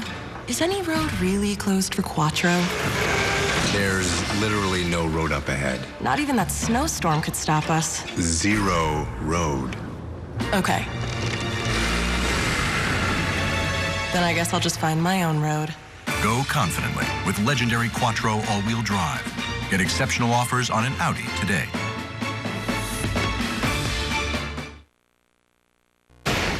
It's time for today's conversation, brought to you by Toyota. The Toyota Prius is the official hybrid vehicle of the New York Yankees. What was your favorite Yankees moment from this season and why? Jeff Cohen-Ryder said the Aaron Hicks catch at the end of the marathon game in Minnesota, hopefully a sign of things to come. Follow Yes Network and tweet us your responses using hashtag Yankees Prius Prime. Keep the conversation going. And it was off the bat of Max Kepler, and that was it. That was the game. What a thrilling end to a thrilling game. A lot of ebbs and flows in that one. And these two teams played 6 times. The Yankees took 4 of the games. Tommy Kahnle takes over on the mound for the Yanks. So Tanaka gave up 5 hits in 3 innings and 2 runs. It's been a great year for Kahnle. This is his 72nd game. His numbers are very, very good. 62 base runners and 60 in the third innings, 88 strikeouts, opponents at 195 against him. It was the reemergence of Canely that helped to take some of the sting away from losing Dylan Betances. I think so. That's what Brian Cashman was talking about, next guy up. It's one thing to get an opportunity. Are you prepared to take advantage of it and run through that door? That one is punched out toward left field. It's a base hit. Calhoun picks up a single. Now I asked Brian about the one that made you go, whoa. So from the outside looking in, as you're observing, what's the player that went down on the Yankees that you said, wow, that's going to hurt them? I thought it was Severino in spring training.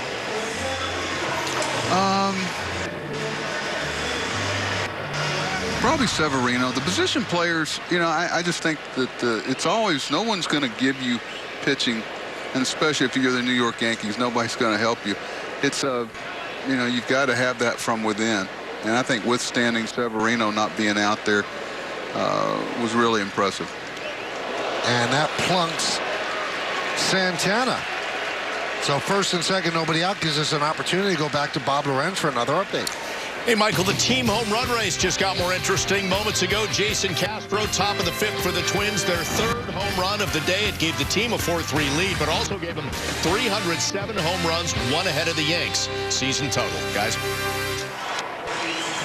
It's coming right down to the last couple innings, that race. And I know that's a race that the Yankees have talked about privately. They'd like to beat the Twins because they were about 29 home runs behind at one point and really made a big rush and took the lead there for a while, but now the Twins have moved ahead by one with this game in the bottom of the fifth inning.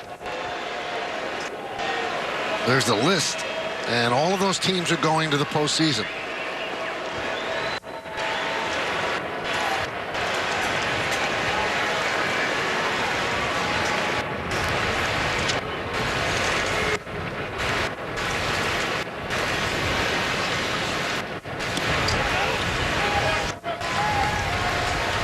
You talk to guys all the time about being proactive, Mike, instead of reactive. Like right now, the Yankees are in reactive mode about holding runners. They've given up so many stolen bases in this series as far as first and second.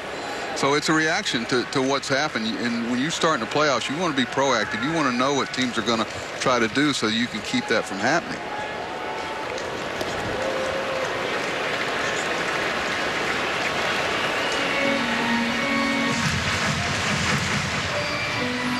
Scouts in full force this weekend.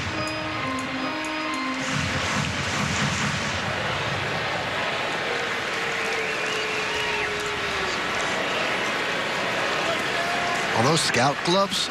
Anything to keep the sun off of you, as much time as they spend in the stands and day games, night games.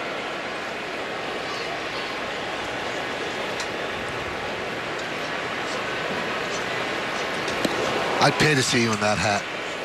I don't mind the hat. The gloves are what kind of get me. I give into it, Mike. I wear the floppy hat.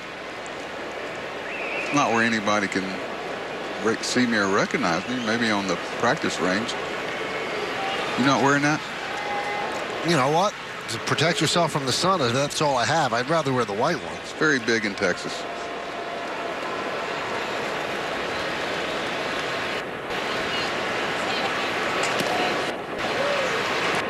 You can see Canely's command is not there.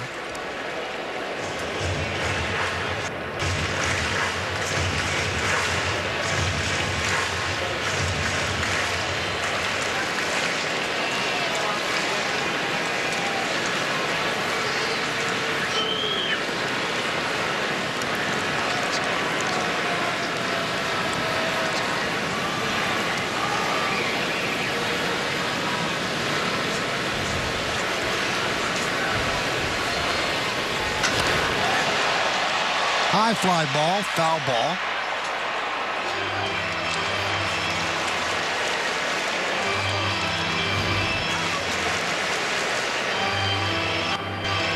Last time Canely pitched was September 24th. So today's the 29th. That's a long rest for a reliever. I think that's what's going on a little bit here now.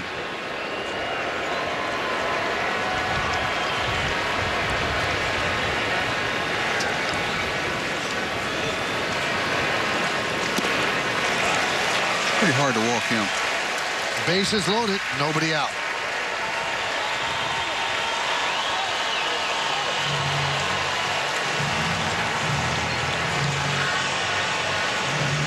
.52 walks now for Odor this year, and here is Solak with the bases loaded.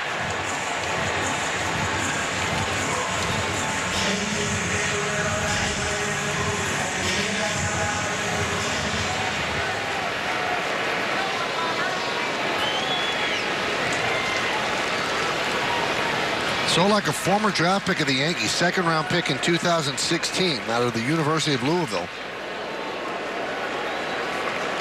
And the Yankees traded him to Tampa Bay in the three-team trade that got them Brandon Drury.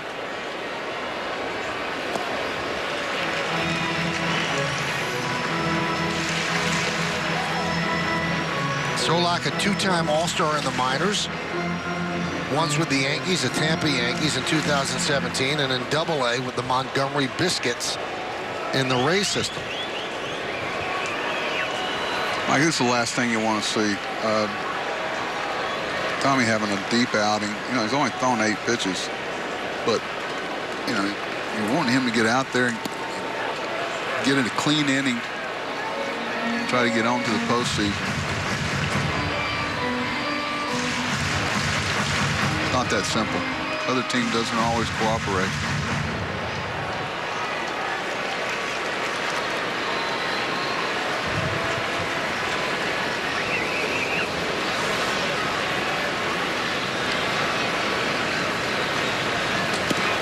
Did he hold up? Yes, he did.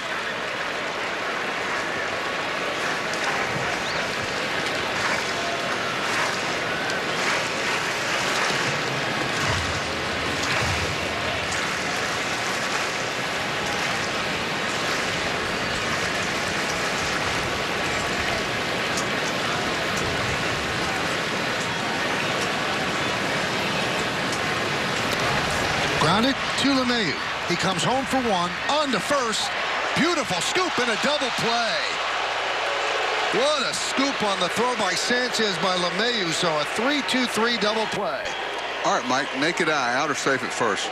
I say he's out. I bet he's safe.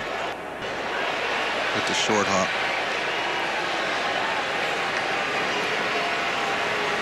But probably not enough to overturn it, huh? We'll see. Yeah, there is enough. Yeah.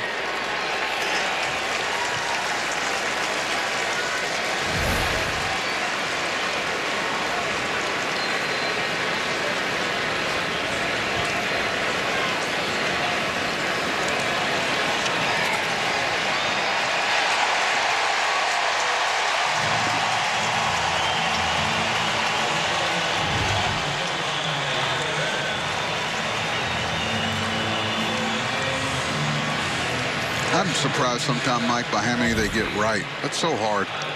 You know, the naked eye just can't pick that up. It's an experience thing about how it sounds, how it feels. You're looking for pop of the glove and touch and the sound of that. You don't have any sound on a ball that's a short hop. There you go.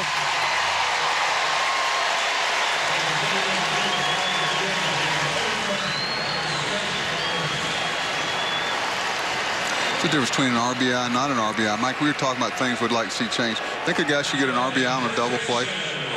No. Why should you not get an RBI on a double play, but you get an RBI with 1 out? You only give up 1 out. I hit a ground ball to second with the infield back and a man on third, I get an RBI. But if I hit a ground ball to that same guy with the bases loaded and it's a double play, I don't get an RBI. I don't think you should be rewarded for hitting into 2 outs. He didn't get an RBI because the run was caught at home. Right. Swing and a miss. Just saying, hitting to a double play, you know, with bases loaded, ground ball, shortstop, you don't get an RBI. Do you think they should? Yes. It's a run batted in. But it's a result of a really bad outcome. Well, who's to say that the ball you should have had out of the park, you hit a ground ball to second base, a really bad outcome? Especially the situation of the game. You need a 2-run homer, you're down 2, and you're playing for 1. I don't know. It's worth it. But nobody is trying to hit into a double play. I mean, sometimes you try to hit a double, hit a ground ball. Not at somebody. To score a run, you do. If the infield's back. Not in today's game, Mike. They're not. They're trying to leave Earth.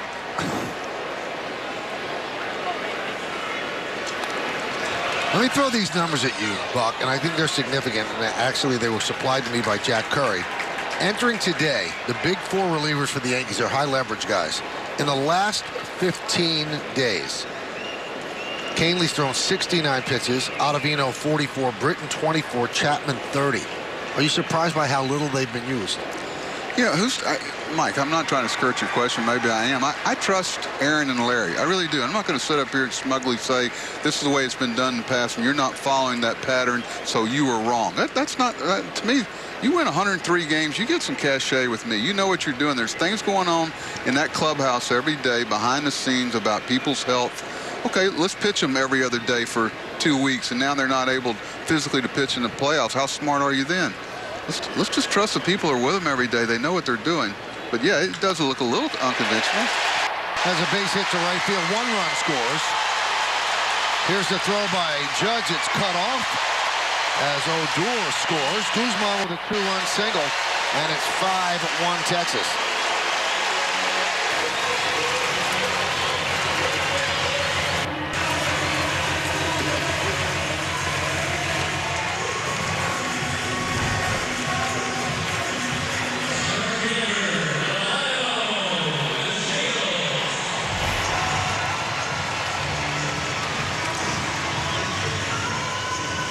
I haven't seen him near as much as you have. Does Aaron Judge ever miss a cutoff man? No, he plays a very clean right field. That's a little thing's impressive. He has no play there. There's a chance if you hit the cutoff man, you might get an out on a trail runner. I can't remember him ever missing a cutoff man.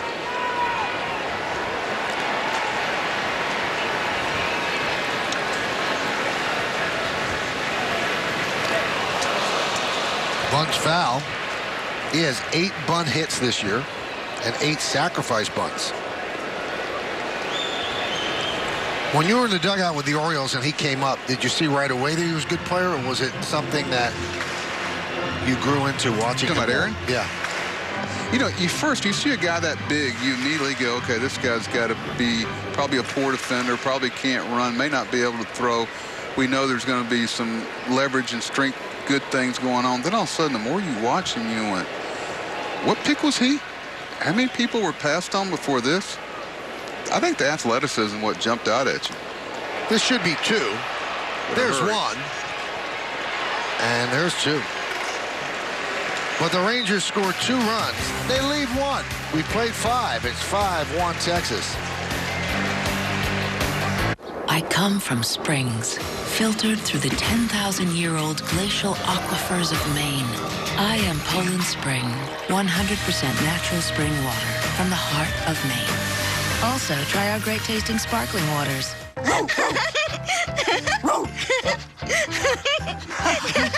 What is it, Julia? Why are you so excited, honey? Hey, do you want to use your talker? With Julia's autism, using a talker can help her find the words she wants to say. My dog. You want to do something with Rose, Julia? Play ball. Do you want to play catch with Rose? I think Rose is excited to play catch, too. Oh, Julia, you show us so many different ways to talk together. Oh, and play. Good catch, Rose. Okay, give Julia the ball. There you go. Okay, throw the ball, Julia. Oh. For Julia's family, early screening for autism made a lifetime of difference. Find out more at screenforautism.org. Okay, Julia, there you go. Oh, another good throw. That's the way. Well, it comes down to this, the bottom of the 9th inning. Derek Jeter has always been about the moment. Does he have one more moment in him? Meek deals. Base hit to right field. Derek Jeter ends his final game with a walk-off single where fantasy becomes reality. Did you have any doubt?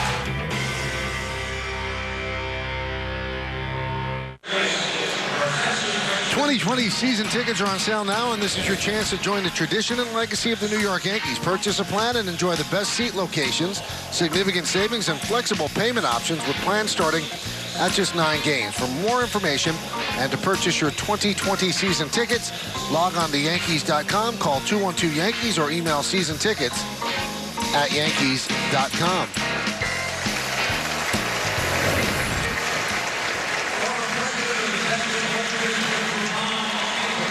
Richard Green, the mayor of Arlington at the time, instrumental, obviously, in the building of the new ballpark, took down the #1. Next game, across the street, opening day, March 31st. That'll be against the LA Angels.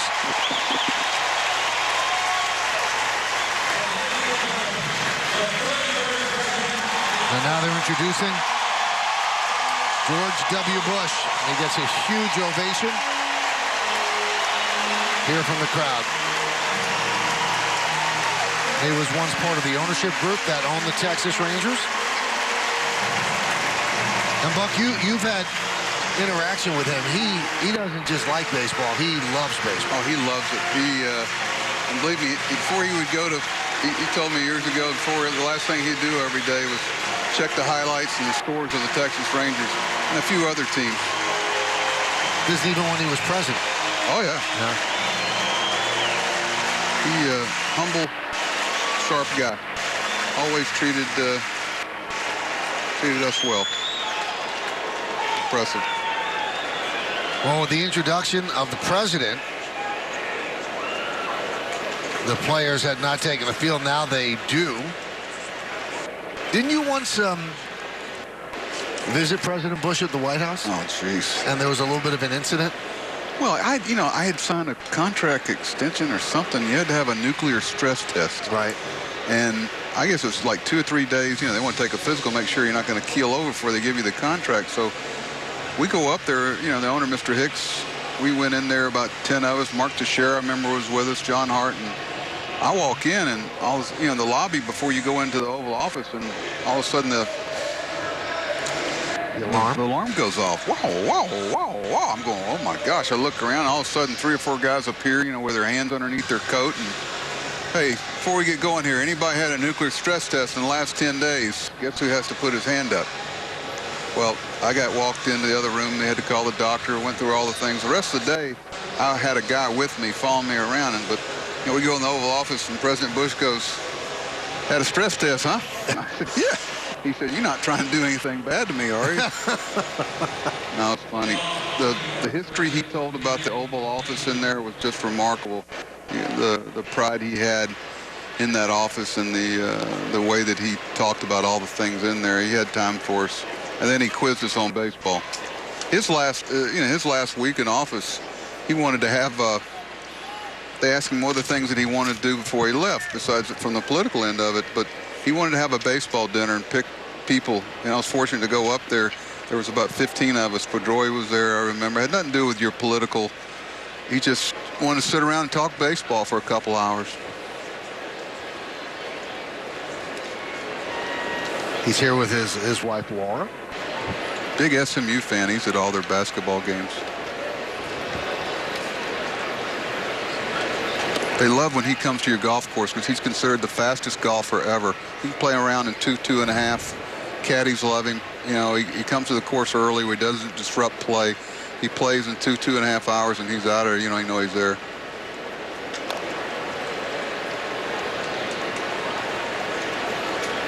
Now, his former press secretary, Harry Fleischer, just texted me. He said that he got Yankee box scores sent to him when they were from the Situation Room once. I believe that. And then the president demanded to know what those were and how I got them. So then Harry Fleischer said he told him how. He said the next day, Bush started getting the Rangers box scores sent to him by the Situation Room. He said from the baseball standpoint, he's the real deal. What's the story about Mr. Steinbrenner talking to him? Yeah, the Yankees visited. I'm going to make you tell it, okay? After 96, and the broadcasters and the players, and obviously George Steinbrenner and the manager and the coaches were there, and everybody was in the Oval Office, and President Bush was telling a story. Well, how to be 98 then. Okay, it was after one of the championships. He wasn't president after 96. So George Steinbrenner interrupted the story and said something, and then George Bush said, George, only you would think you can interrupt the President of the United States. And everybody broke up, and George Steinbrenner laughed as well.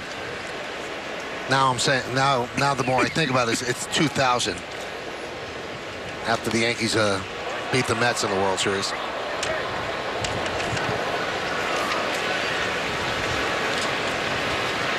But the Yankees visited 3 presidents during their 4th championship run. And Bush really was the most engaged. Everybody else obviously was very polite and welcoming to the Yankees, but President Bush, really, you could see he enjoyed the baseball team being there. Judge goes down on strikes. I really liked the red hat they had here when I was here, but we couldn't wear it because our owner was a big University of Texas fan. He said it reminded him too much of the University of Oklahoma. So I remember one year I put the coaches in red hats in spring training. That didn't go over too well. And that was really the reason why? That's what I heard. I didn't really push it too much. Texas, Oklahoma, big rivalry down here, Mike.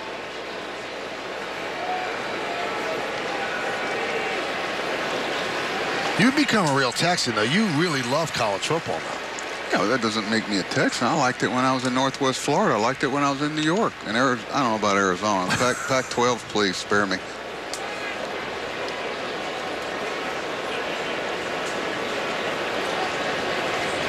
You know, I just watch Judge. I can't quit talking. I watch him off ball. I can't help it. But, you know, one thing when you come in and try to change something and try to get it going, your best players have to play the game right.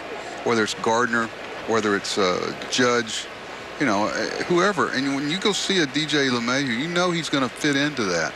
You know, you go get a Urshela, you know he's going to fit into that. And kids like Torres and everything, they come up, sometimes they can go either way. But when your best players play the game that way, especially your veteran guys, you know, I used to impress that on Nick Markakis and Adam Jones, and, you know, because they're going to follow your lead, you know. And the guys that don't care what their teammates think, they got to go somewhere else. That's one of the criteria. If they don't care about pleasing their teammates, then you're not going to be able to get to them. Well, Phil Jackson used to give such credit to Michael Jordan. He said he used to practice so hard. Who else wouldn't practice hard if Michael Jordan did? And Joe Torre used to say that about Jeter. If Jeter's going to run hard to first base all the time, who else is not going to?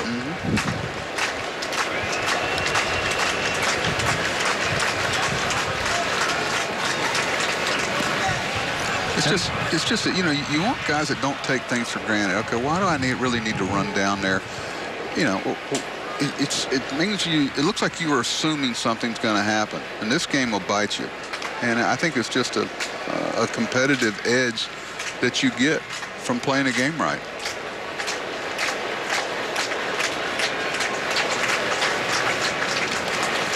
Well, one of your coaches when you were Yankee manager, to this day, I always repeat it on the air. Frank Howard used to tell the team, you know, running hard 90 feet 4 times a day is not a hard way to make a living.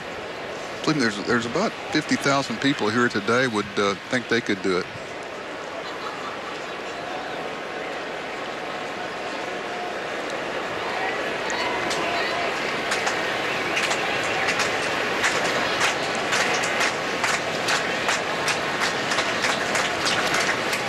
And now I get the exact quote from the Oval Office that day.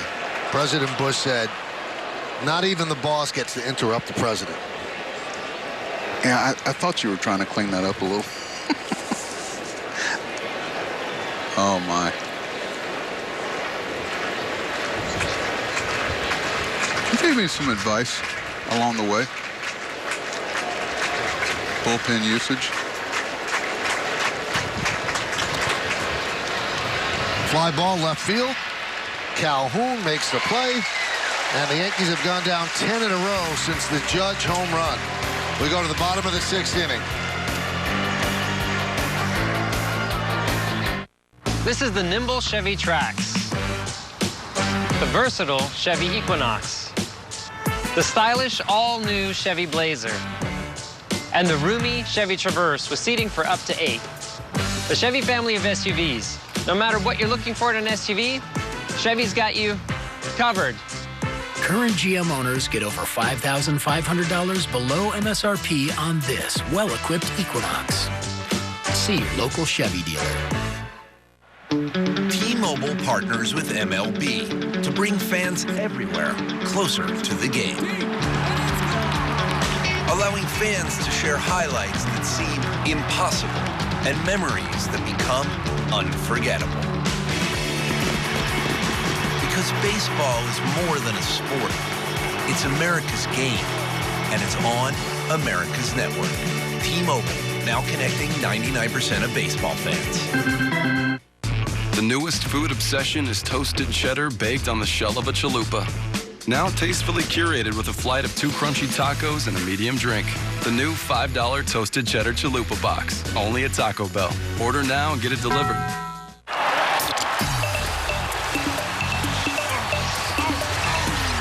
We're gonna get funky.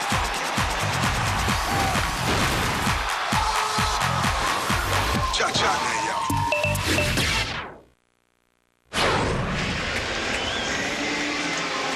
We're looking for the subtleties. We're looking for the lost art of baseball. Frank, you know what we're doing here? It's the hit by the pitch drill. Well, it's got to be a gutsy play, and you've got to really be thinking about the team, David. Baby,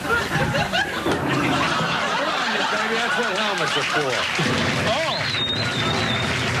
Oh, man. Usually there's a lot of things said that are not even a word.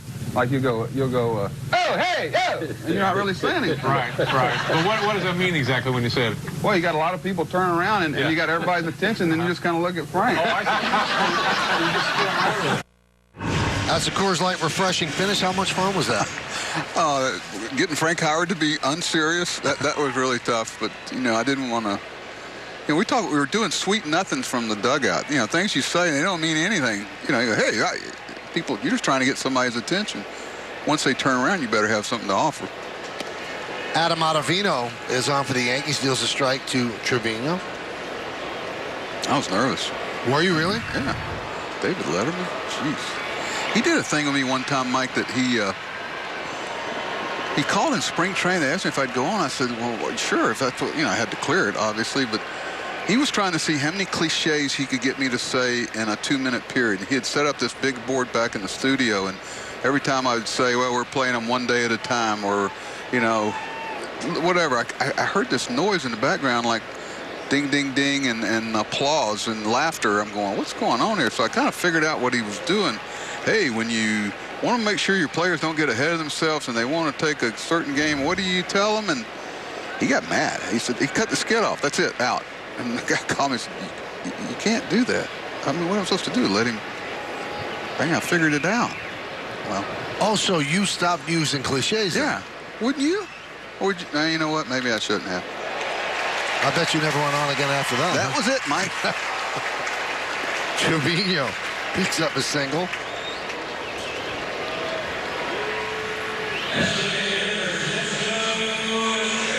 Mike, here's 162 game. Here's a kid, Trevino, is trying to leave a mark. They think he might be their catcher for the future. And that base hit. He thinks he just won the World Series. He's trying to leave with a good taste, a good feel, and you get so few chances to leave an impression. 24, 25 years old, a guy that they think the world of. That's a big hit for him.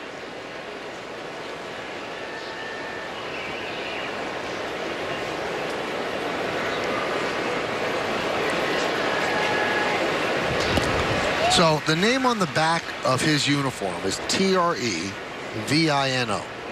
Could be pronounced many ways. I'm sure I didn't get it correct. No, you got it right. Really? And everybody has been calling him Trevino because it does not have the tilde over the end.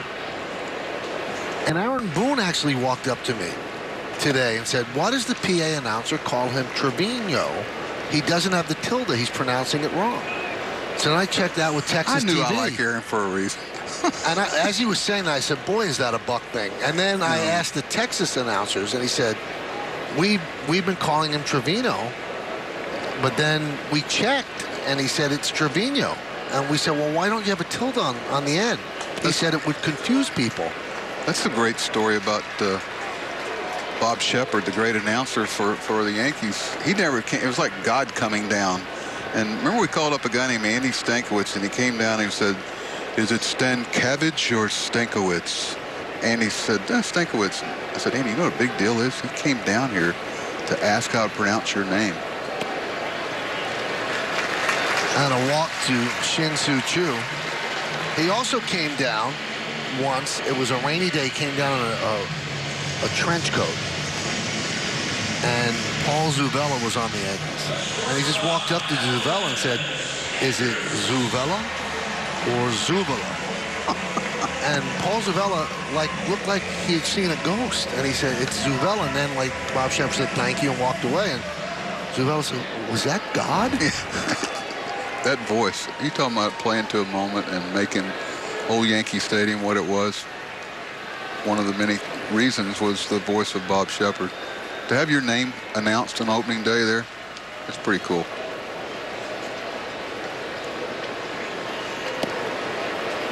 One other time he came down to the clubhouse and he walked up to Mike Mussina. He said, "Is it Mussina or Musina?" Sounds like And Mussina said, "Whatever you want." "No, young man, it's your name. It's not whatever I want." Oh, he took a lot of pride in it.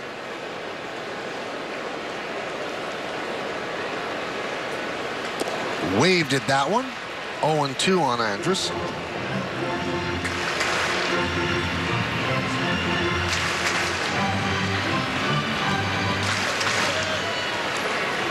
You know, Rizzuto loves Stankiewicz. He came down. I saw him come down. Here's another guy that didn't come down a lot. He came down and talked to any guy under 5'10", Phil liked.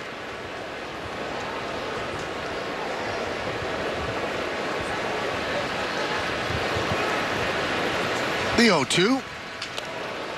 Can they turn 2 on this? Nope. Oh, no. There's 1. And that's all they get. Mike, there's so many parts of this play that, you know, that's why I love baseball. Ottavino's got a chance to kick this or flop at it and take away the double play. He lets it go. Now the bag is in the way of the second baseman, Torres, but watch Didi here.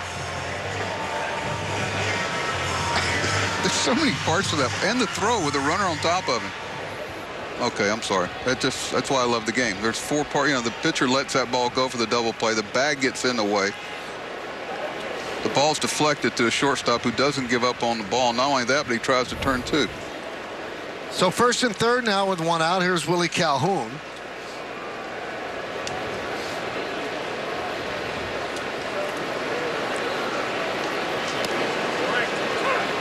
There's a strike.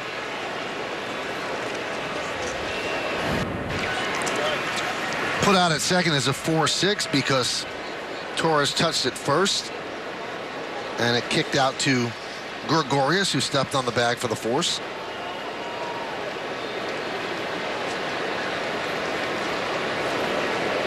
Runner goes.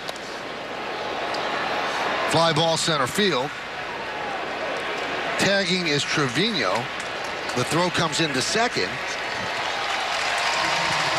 And it's a sac fly for Calhoun. Well, the calendar turns and the action ramps up as baseball's brightest young stars take center stage. The Major League Baseball postseason begins Tuesday. Go to MLB.com/postseason for the full schedule.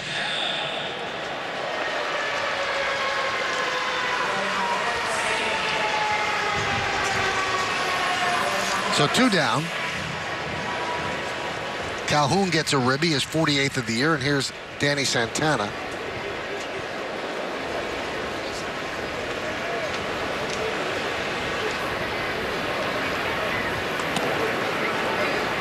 One and 0.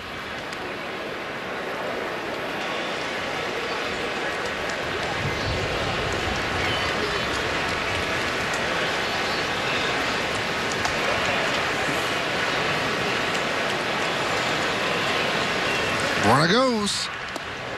There's a stolen base.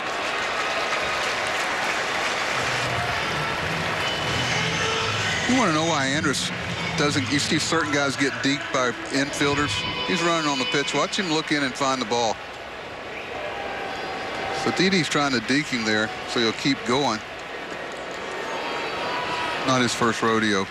And that's another shortstop. So he doesn't. The last guy you want to trust is the opposing shortstop when you're running.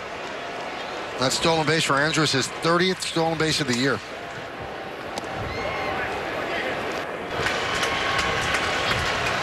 Buck, you've seen them running wild this series. Are they running on the Yankee pitchers, or are they running on Romine and Sanchez? Pitchers. Ottavina is known for not being able to hold runners. You know, sometimes you as a manager will make a pitching change to bring somebody in with people on base. If they can't hold runners, you can't bring them in. Swings on 3-0 and pops it up. Wade drifts back and makes the play in foul territory for the final out. 1 run, 1 hit, and 1 man left on base. We're going to the 7th.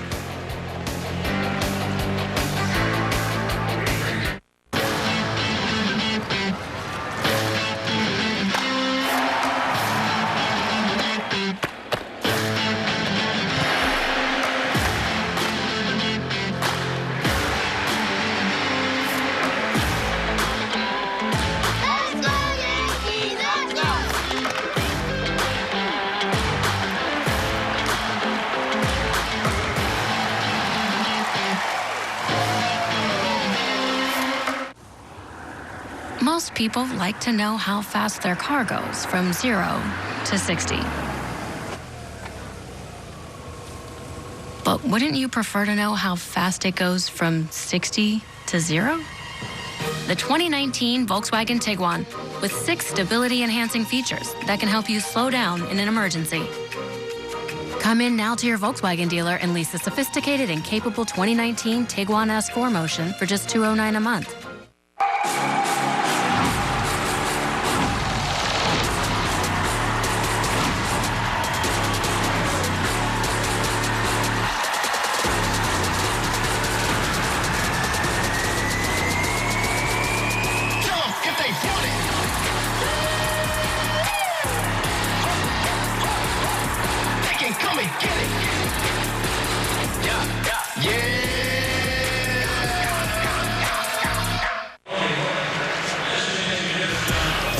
Subscribe to Yes's Yankees download and get exclusive digital Yankees content, including the next episode of our Buzz in the Bronx series. Sign up today at yesnetwork.com/subscribe.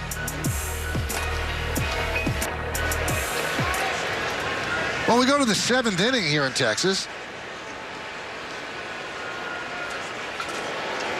Cadillac scoreboard 6-1, Rangers lead.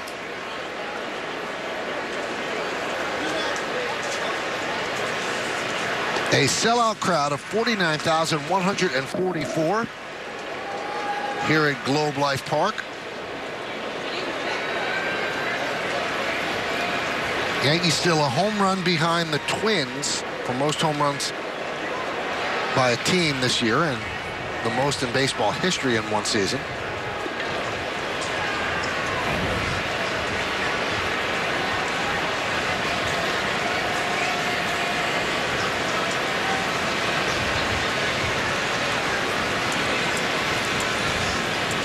And the 0-2. Lance Lynn still dealing.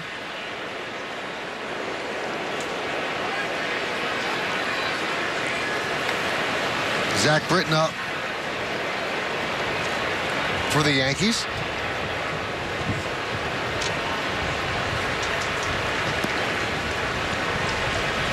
Two and 2.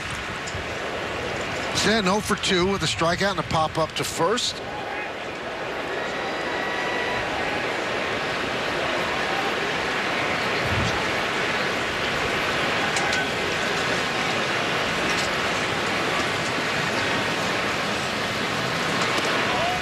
Three and 2.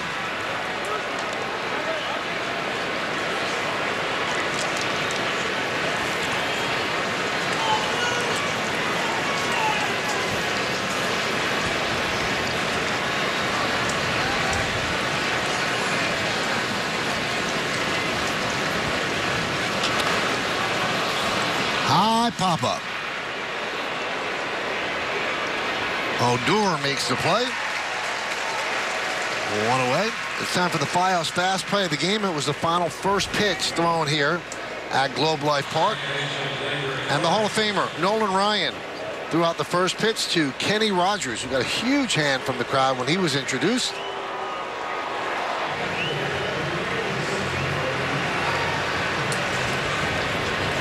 There'll be a parade after this game, as we mentioned, and about an hour-and-a-half ceremony here at the ballpark. And then they will take home plate from this park and march it across the street into the new park. Nolan Ryan. My bench coach in Baltimore caught one of his no-hitters, but so one night a guy named Craig Grebeck hit his first home run ever off of Nolan Ryan. After the game, he was... DeShields. Wynn took that in. The retire Torres was raving to the writers and everybody about what an honor it was. You couldn't believe I got to hit a home run off a Hall of Famer, Nolan Ryan, and you know, my first home run, this and that, whatever. I'll always remember that. About 2 weeks later, Nolan Ryan faced him again. I believe it was in Chicago.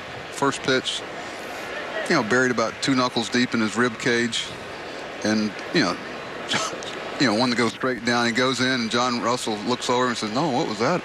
He goes, "I bet he'll remember that one too." I love that story. Oh man. Swing and a miss. He was only like 38 at the time. You like that? I'll bet he'll remember that one too. You can't do it anymore.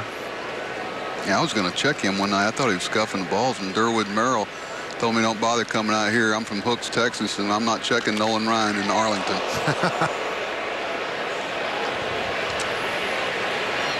That was into and out of the Yankee dugout. James Paxton showing that it just missed.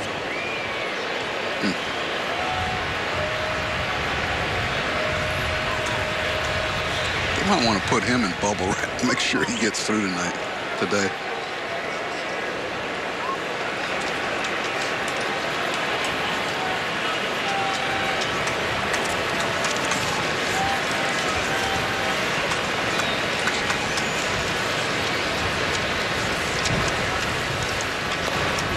Slow roller. First base side, fielded by Lynn. Steps on the bag. That'll do it. Yankees go down in order. And it is 10 in a row retired by the Ranger pitchers. Make that 13 in a row. Oh, at the end of 6.5 innings of play, time for the 7th inning stretch. Texas leads the Yankees 6-1, but we're going to stay right here as we honor America in Arlington. Around the world. On this final game at Globe Life Park in Arlington, we invite everyone here at Globe Life Park to join in singing "God Bless America."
We're pretty different. We're all unique in our own ways. Somos muy diferentes. Muy diferente. Verizon knows everyone in your family is different. There are so many of us doing so many different things. That's why Verizon lets everyone mix and match different unlimited plans. Russia's the gamer. So everyone gets what they need without paying for things they don't. The plan is so reasonable, they could stay on for the rest of their lives. Did you get that on camera? Switch now to Verizon. New plans start at just $35. That's our lowest price for unlimited ever. The network more people rely on gives you more.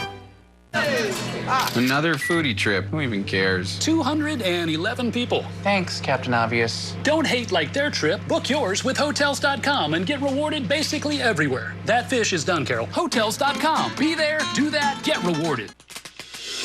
Champions aren't born. They're built. It takes years of hard work, relentless drive, and strength to power through. We should know. We built our legacy right along with yours.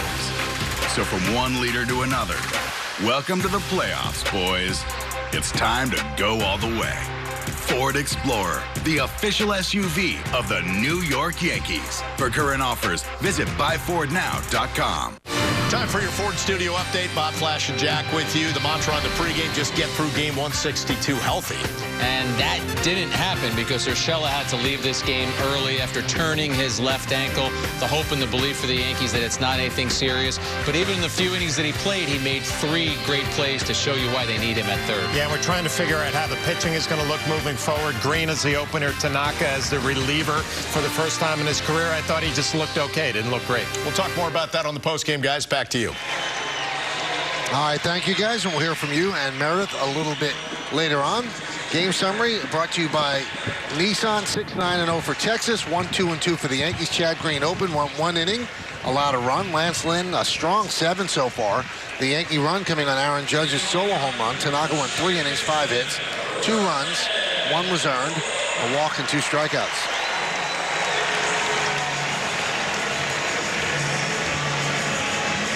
New pitcher for the Yankees is Zach Britton. And some changes for the Yankees as well. New battery as Higashioka takes over behind the plate. Ford's at first. Frazier takes over in right. Odor with a ground ball through for a base hit. And now we go back to Bob Lorenz for an update.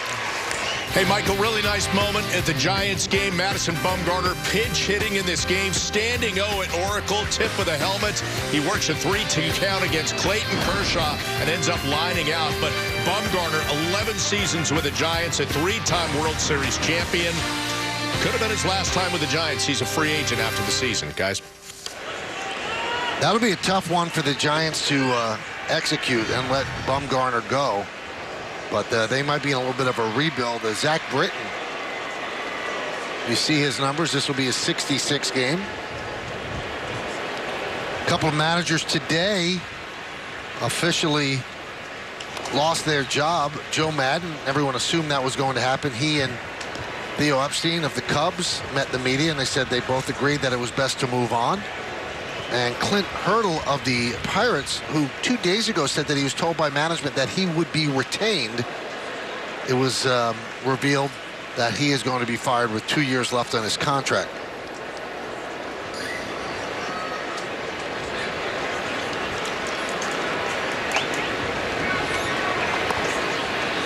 It's time for me to make you feel a little uncomfortable, Buck. Do you want to manage again? You asked me that the first night. I don't remember asking that. Might have been off the air. How about on the air? Oh, off the air? Well, then I answered you. Yeah, but not for our millions of listeners and viewers. Like, I'm going to tell you, I've said it before. Those are precious jobs that you don't, to talk about something that's not available. You think Woody or somebody, Aaron Boone wants people talking about that? I mean, come on. Have a little, I don't know. Well, wait a minute. I'm not asking about jobs that are occupied. There are 6 jobs that don't have managers. Really? Yeah. That's interesting. Next topic. I guess I'm not getting an answer. Here's Guzman with 2 outs. I'm Brian Cashman today. That's pretty good, Mike. You've asked questions before. That reminded me when you were grilling me after a game. Remember we used to come in the manager's office and actually talk to him? Yeah. What happened to those days? Not allowed in the office anymore. Everything's done in a press conference room. I bought all those pictures. Roger's 65. I didn't get any of those back. I would have loved to have had those. I bought a bunch of pictures to put in the manager's office. It was funny. The year later, I saw Joe do an interview, and there my wife goes, "There's a picture." 1-1.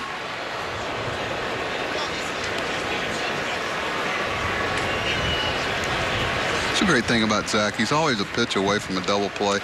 I thought the first ball probably is playable. That's one of the problems in the shift. The first baseman doesn't feel comfortable going to his right because the second baseman's back there in right field. That ball's only a step away from forward.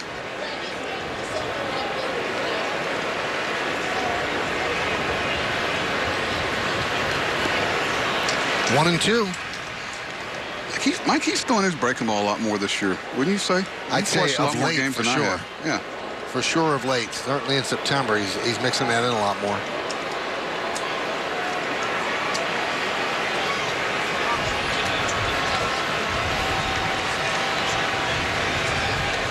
Swing and a miss. Strong inning for Britton. As the Rangers go down. We go to the 8th inning. Texas 6. The New York Yankees 1. You're watching Yankees baseball right here on Yes.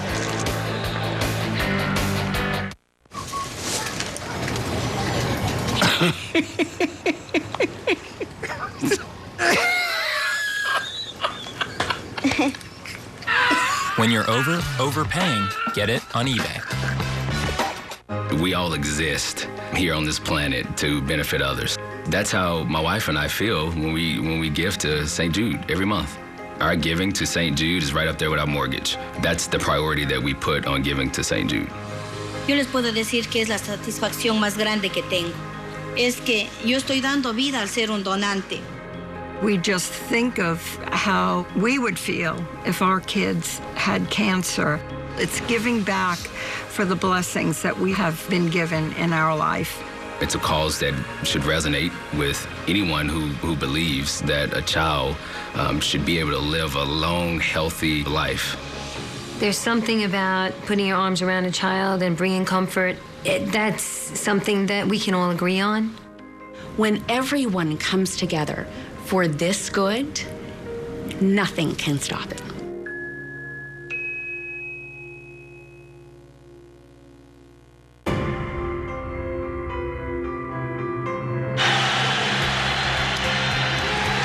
Another chance to the left side. Hayes waits. The Yankees are champions of baseball.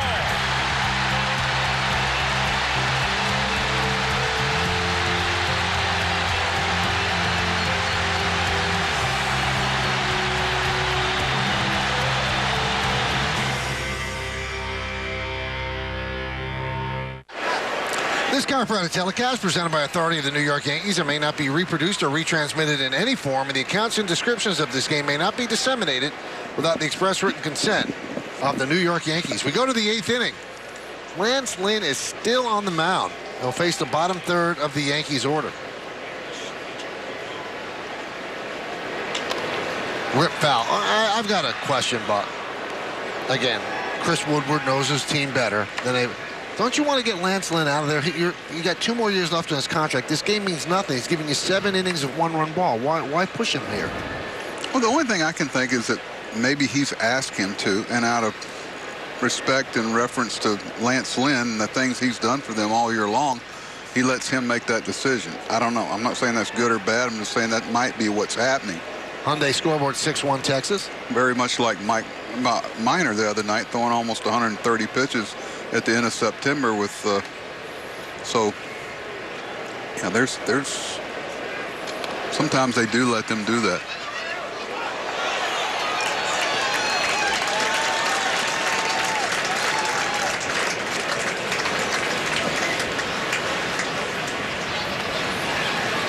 Aroldis Chapman up.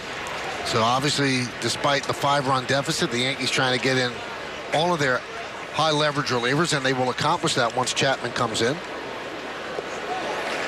Swing and a miss. Put out 2-3.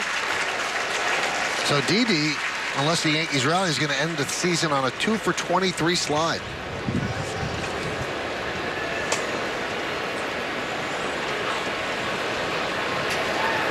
And that is going to do it as Woodward. That might be the answer to your question. He wanted him to be recognized. Yeah. 101 pitches. Lynn on his way to his 16th victory. All of his teammates around him. And boy, he gets a big hand from the sellout crowd.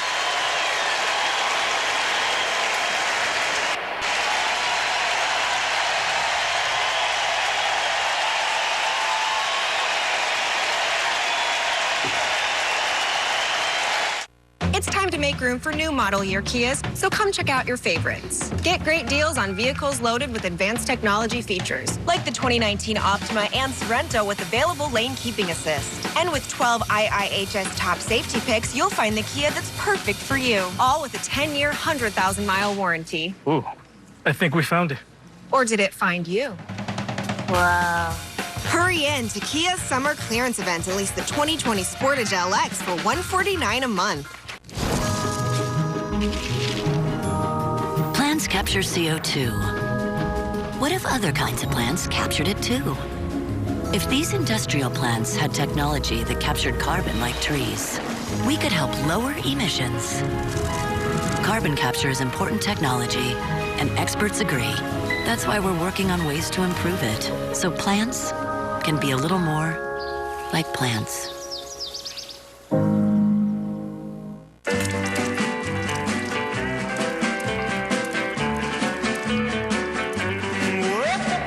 Get up and get it when the sun comes up. Don't lay there dozing like a lazy pup. A helping well will overflow your cup if you get up early in the morning.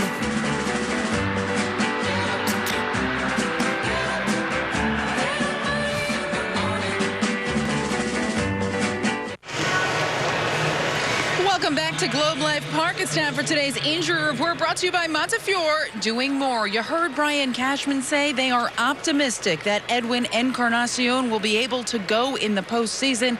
He actually spoke at his locker yesterday after the game, said he's feeling pretty good overall, but they did not want to push it this series. Mentally, he's just not confident that when he lets it go, he's going to be able to swing the way he needs to swing. He was asked if he's close to 100%. He said he'd put himself at about 85-90% right now, but still believes that he is going to be back for that ALDS. He'll see some simulated pitching next week during the workouts, but everyone kind of holding their breath that that holds true, and he is a part of that lineup. Certainly would be a big part of that lineup, Michael. And another update, we just get Urshela left the game with a mild left ankle sprain. No further tests will be given. If there was a game tomorrow, there would be. He's got 4 days to play with. I think he's going to be all right.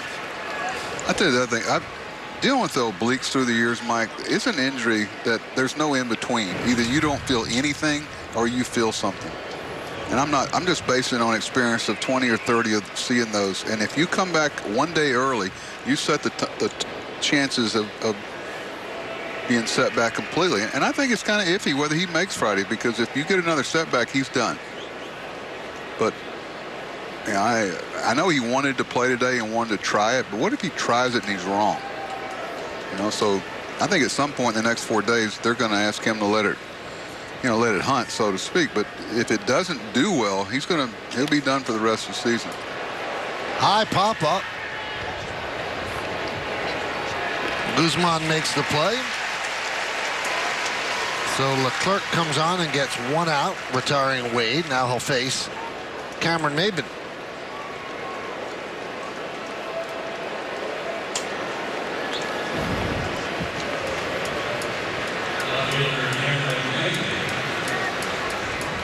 Maben's 0 for 2.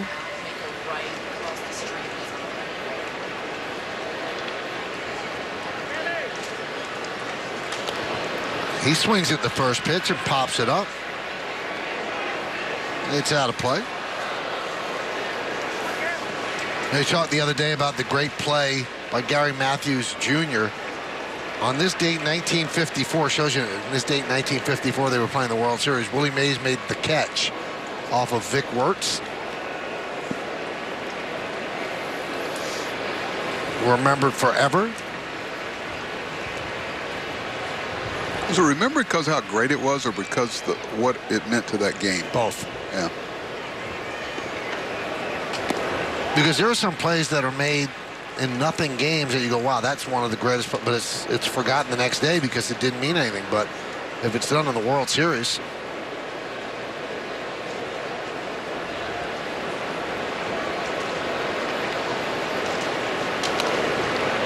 One and two. I used to spar a little bit at ESPN about the web gems. Now, this is a web jump, don't you think so, Buck? Yeah.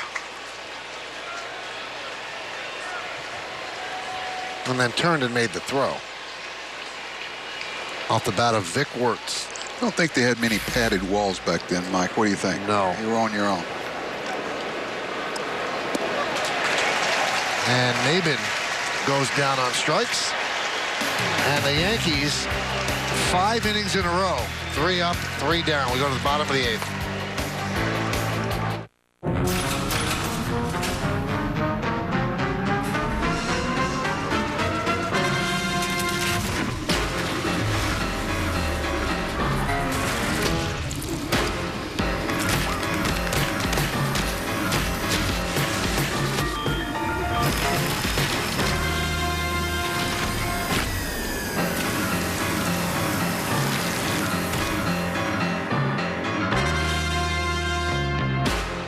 It's not pretty good or nothing. It's not acceptable or nothing. And it's definitely not close enough or nothing. Mercedes-Benz SUVs were engineered with only one mission in mind: to be the best. In the category, in the industry, in the world. Lease the GLA 250 SUV for just $329 a month at your local Mercedes-Benz dealer. Mercedes-Benz, the best or nothing. Choosing my car insurance was the easiest decision ever. I switched to Geico and saved hundreds. That's a win. But it's not the only reason I switched. Geico's a company I can trust, with over 75 years of great savings and service.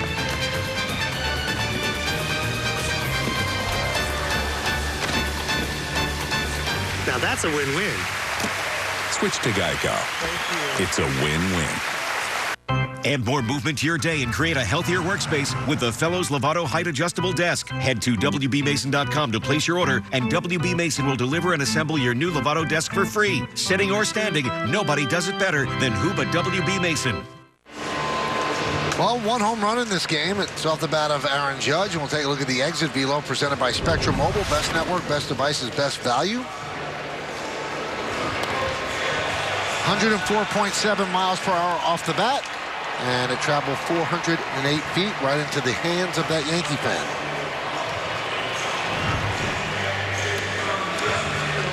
So Judge is now a spectator. He finishes with 27 home runs. Hyundai scoreboard 6-1. Texas over the Yankees. They just showed a great stat on the scoreboard in right center field. Lance Lynn threw 101 pitches today. That's a new Ranger record. He threw 32 games of 100 pitches or more, breaking the previous record of 31 games of 100 pitches or more by Nolan Ryan. Aroldis Chapman comes in for the Yankees, and right there, that tells you, Buck, that's a horse that you have in your rotation. Yeah. You might want to take a picture of that graphic up there, because you may not see it again in your lifetime. That's amazing. We were wondering why he was going back out there. It was for the 100th pitch. It was also, I think, for the fans to recognize, the year that Lance Lynn's had. And, it's unfortunate just because teams aren't in the playoffs. Every team's going to have 2 or 3 guys that really had a great year, but you don't really hear about it as much because they're not playing in the postseason. Lance Lynn is one of those people.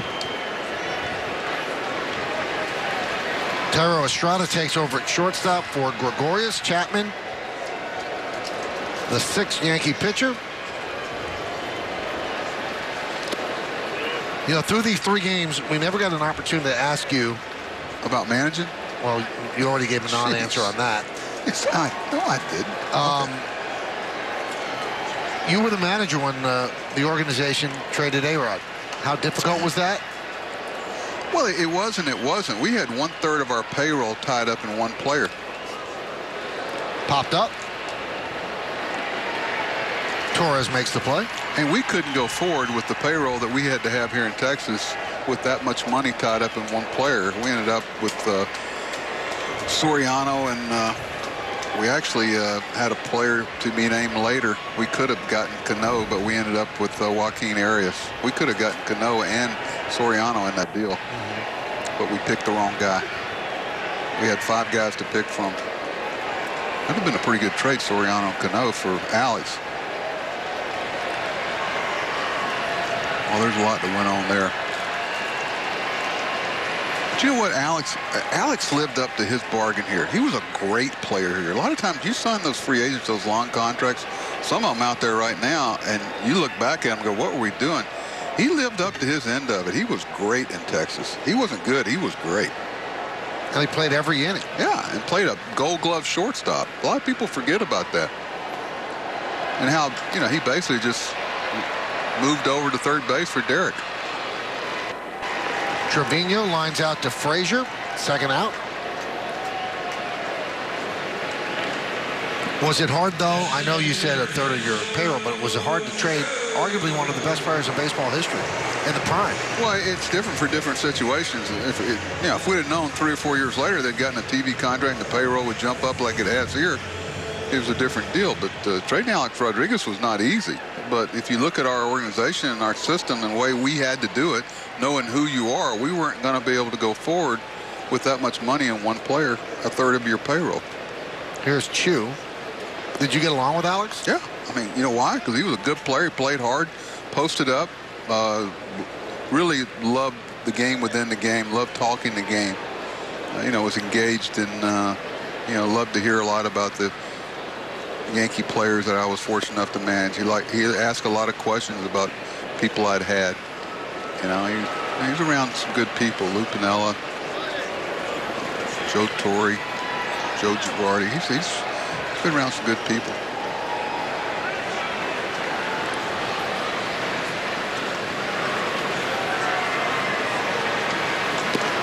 And there's a strike.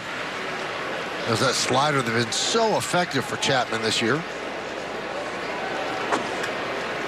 That's what people are looking for. They come in all shapes and sizes, don't get me wrong, but his release point is what really makes him tough, too. One, he's got good velocity and a good, sharp breaking ball. But his release point is something you don't see much of. What did they present that you can't find on every street corner? Some of these guys that constantly are trying to straighten guys out too much and smooth them out too much, and they get their delivery and their deception away from them. His release point, like, how do you simulate Randy Johnson's release point? Nobody can. You can't practice for that. Strike 3. Chu down looking. Chapman works a solid ready. 1, 2, 3. He looks ready. So we have played 8 innings. Let's take a look at the amazing replay. And looked like a little bit outside. And it's brought to you by New York Presbyterian. We go to the 9th inning. 6-1, Rangers lead.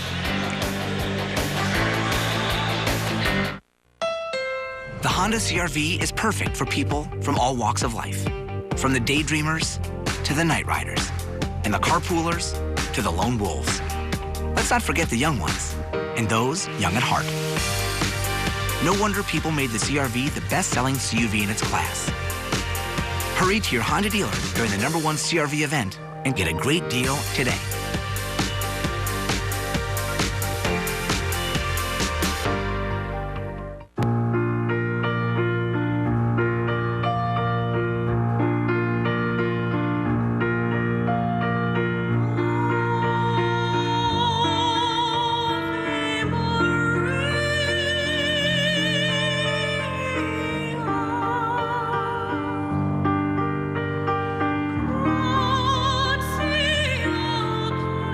Free one-day delivery on millions of items. With Prime.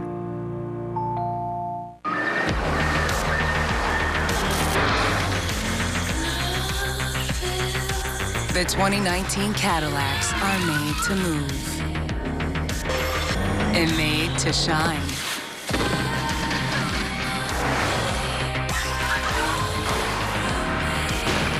Current eligible Audi, BMW, and Infiniti lessees get the super ultra low mileage lease on this 2019 Cadillac XT5 from around $309 per month. Well, after the final out, stick around for the WB Mason postgame as our studio team will have highlights, analysis, and reaction from today's game. Then stay tuned for the Yankees postseason preview as we get you primed for the playoff run with exclusive interviews and a deeper look at the matchups. It's all coming up only on Yes. And please don't miss the season recap highlight reel, which will also air immediately preceding the postgame. Leclerc's in for a second inning of work. And Mike Ford, who took over for DJ LeMahieu, swings and misses. I want to take this opportunity to thank all of the people that helped put the Yankee broadcast on Yes on the air, particularly the people that travel with us each and every place. Our producer, Bill Bolin, director, John Moore, the guy who handles all the graphics, Luke Miller, and the guy who handles all the replays, Mike Medvin. They're with us every single step of the way. They are the best at what they do, and we could not put on these broadcasts without them. We thank them from the bottom of our heart for all the hard work that they do behind the scenes. They don't get the glory. They don't get to be on TV. They're in that truck every single day doing what they do and do so well. So thank you to them, and you know, couldn't do it without them. That's quite an undertaking, Mike, because I'd be scared to death I'd forget somebody. I've seen this operation. It's impressive.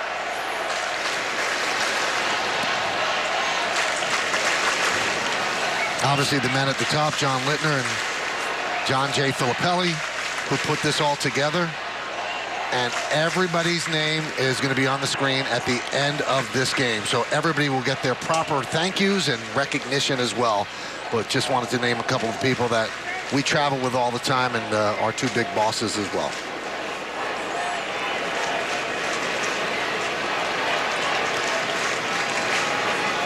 And unfortunately, we've dated the girl all year, and someone else has taken her to the prom, as we will not be doing the playoff games, but we'll be there for the pre and post game for every single post game show, for every single postseason game. You know, Mike, I was just sitting here thinking about what's going through everybody's mind. They want to get out of here. They want to get on a plane. They want to get back to New York. They're looking forward to that day off tomorrow and some downtime from a pressure situation. But they're also, when they come walking down that tunnel before the first pitch to do their running, and there's nothing like the feeling you get, because now you're playing a different game. Every pitch, and you want to be in that arena. And that's what separates. They don't want to be watchers. They want to be participators. Sometimes I worry about our world today. We're developing so many watchers instead of participators. These guys, they watched it and they go, okay, how'd you throw that? How'd you hold that pitch, CC? How did you grip your bat? You know, they want to know how to get better and how to be someone playing a game. And these are the best players in the world. We get to see them play 10 teams now, and it'll be fun. Up the middle, and a base hit for Clint Frazier. And now a quick word from Spectrum. Spectrum Internet. No data caps, no contracts. Just faster speeds with better performance. And here is Brett Gardner. Yankees running out of time to catch the Twins, who are one home run ahead of them. And guy with 28 steps to the plate, Brett Gardner. Also want to thank you, Buck. It's been a fun 3 days. We've known each other over 30 years, and having the chance to work with you, it's been really a lot of fun this weekend. What they say, friends are people that know all about you and still like you. I hope that applies for you. For both of us. God bless you. I just hope I haven't told too many stories. I got too many. Can't wait for the book. The book. Just called Buck, the book. To be continued. What would you call it, John? Mike, what would you call it? You know, a book I loved was Men at Work. What a great name. Jack Furry's got a great book out now. Full count. Inside, buzz the fastball.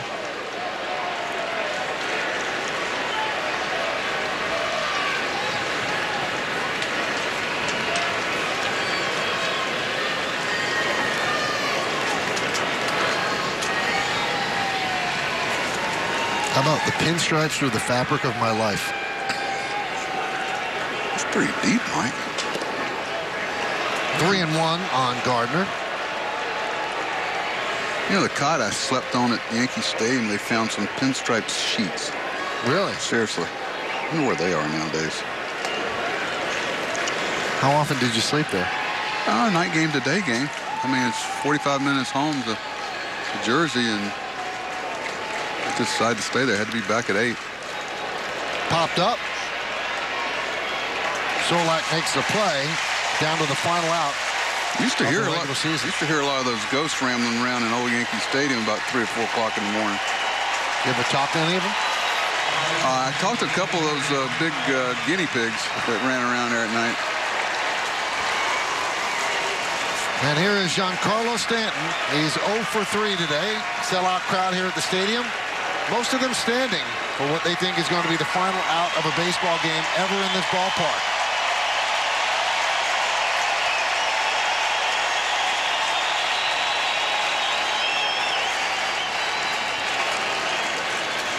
We can't say it's going to be torn down. It is not. They're going to play XFL football here. The Dallas Renegades, coached by Bob Stoops. But baseball will be played across the street at Globe Life Field.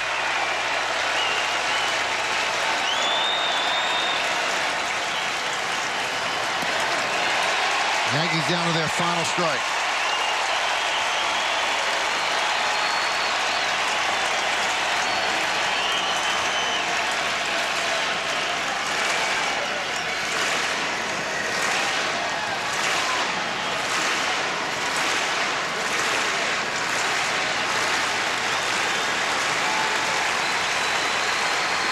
Did he go?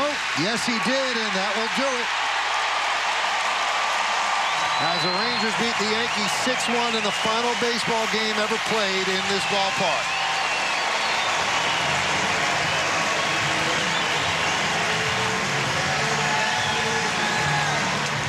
And Buck, you want to finish with a win if you're the Yankees, but they just want to get through this healthy. Urshela, obviously a little bit of a speed bump. You hope that he's okay, but they got their 4 high-leverage relievers in, and also Tanaka pitched out of the bullpen, so they accomplished what they wanted to accomplish. They did what they had to do. Where are their priorities? Their priorities are getting as fine-tuned as they can down the road. I think Urshela's going to be fine. I think Encarnacion's going to end up making Friday if they want to do that, and I think Paxton's going to be fine. So the 3 things that kind of got thrown out there, and they got a lot of things solved. Stanton's back playing well. Sanchez has showed that he's back all the way. And there's a lot of things that could happen here. It's time for playoff baseball. Next up, Friday night at Yankee Stadium, Yankees and the Twins. But we have more to go right here than the post-game show and the postseason preview show. Stay on Yes. There's really no need to go anywhere else. Where's Danny? Where'd he go?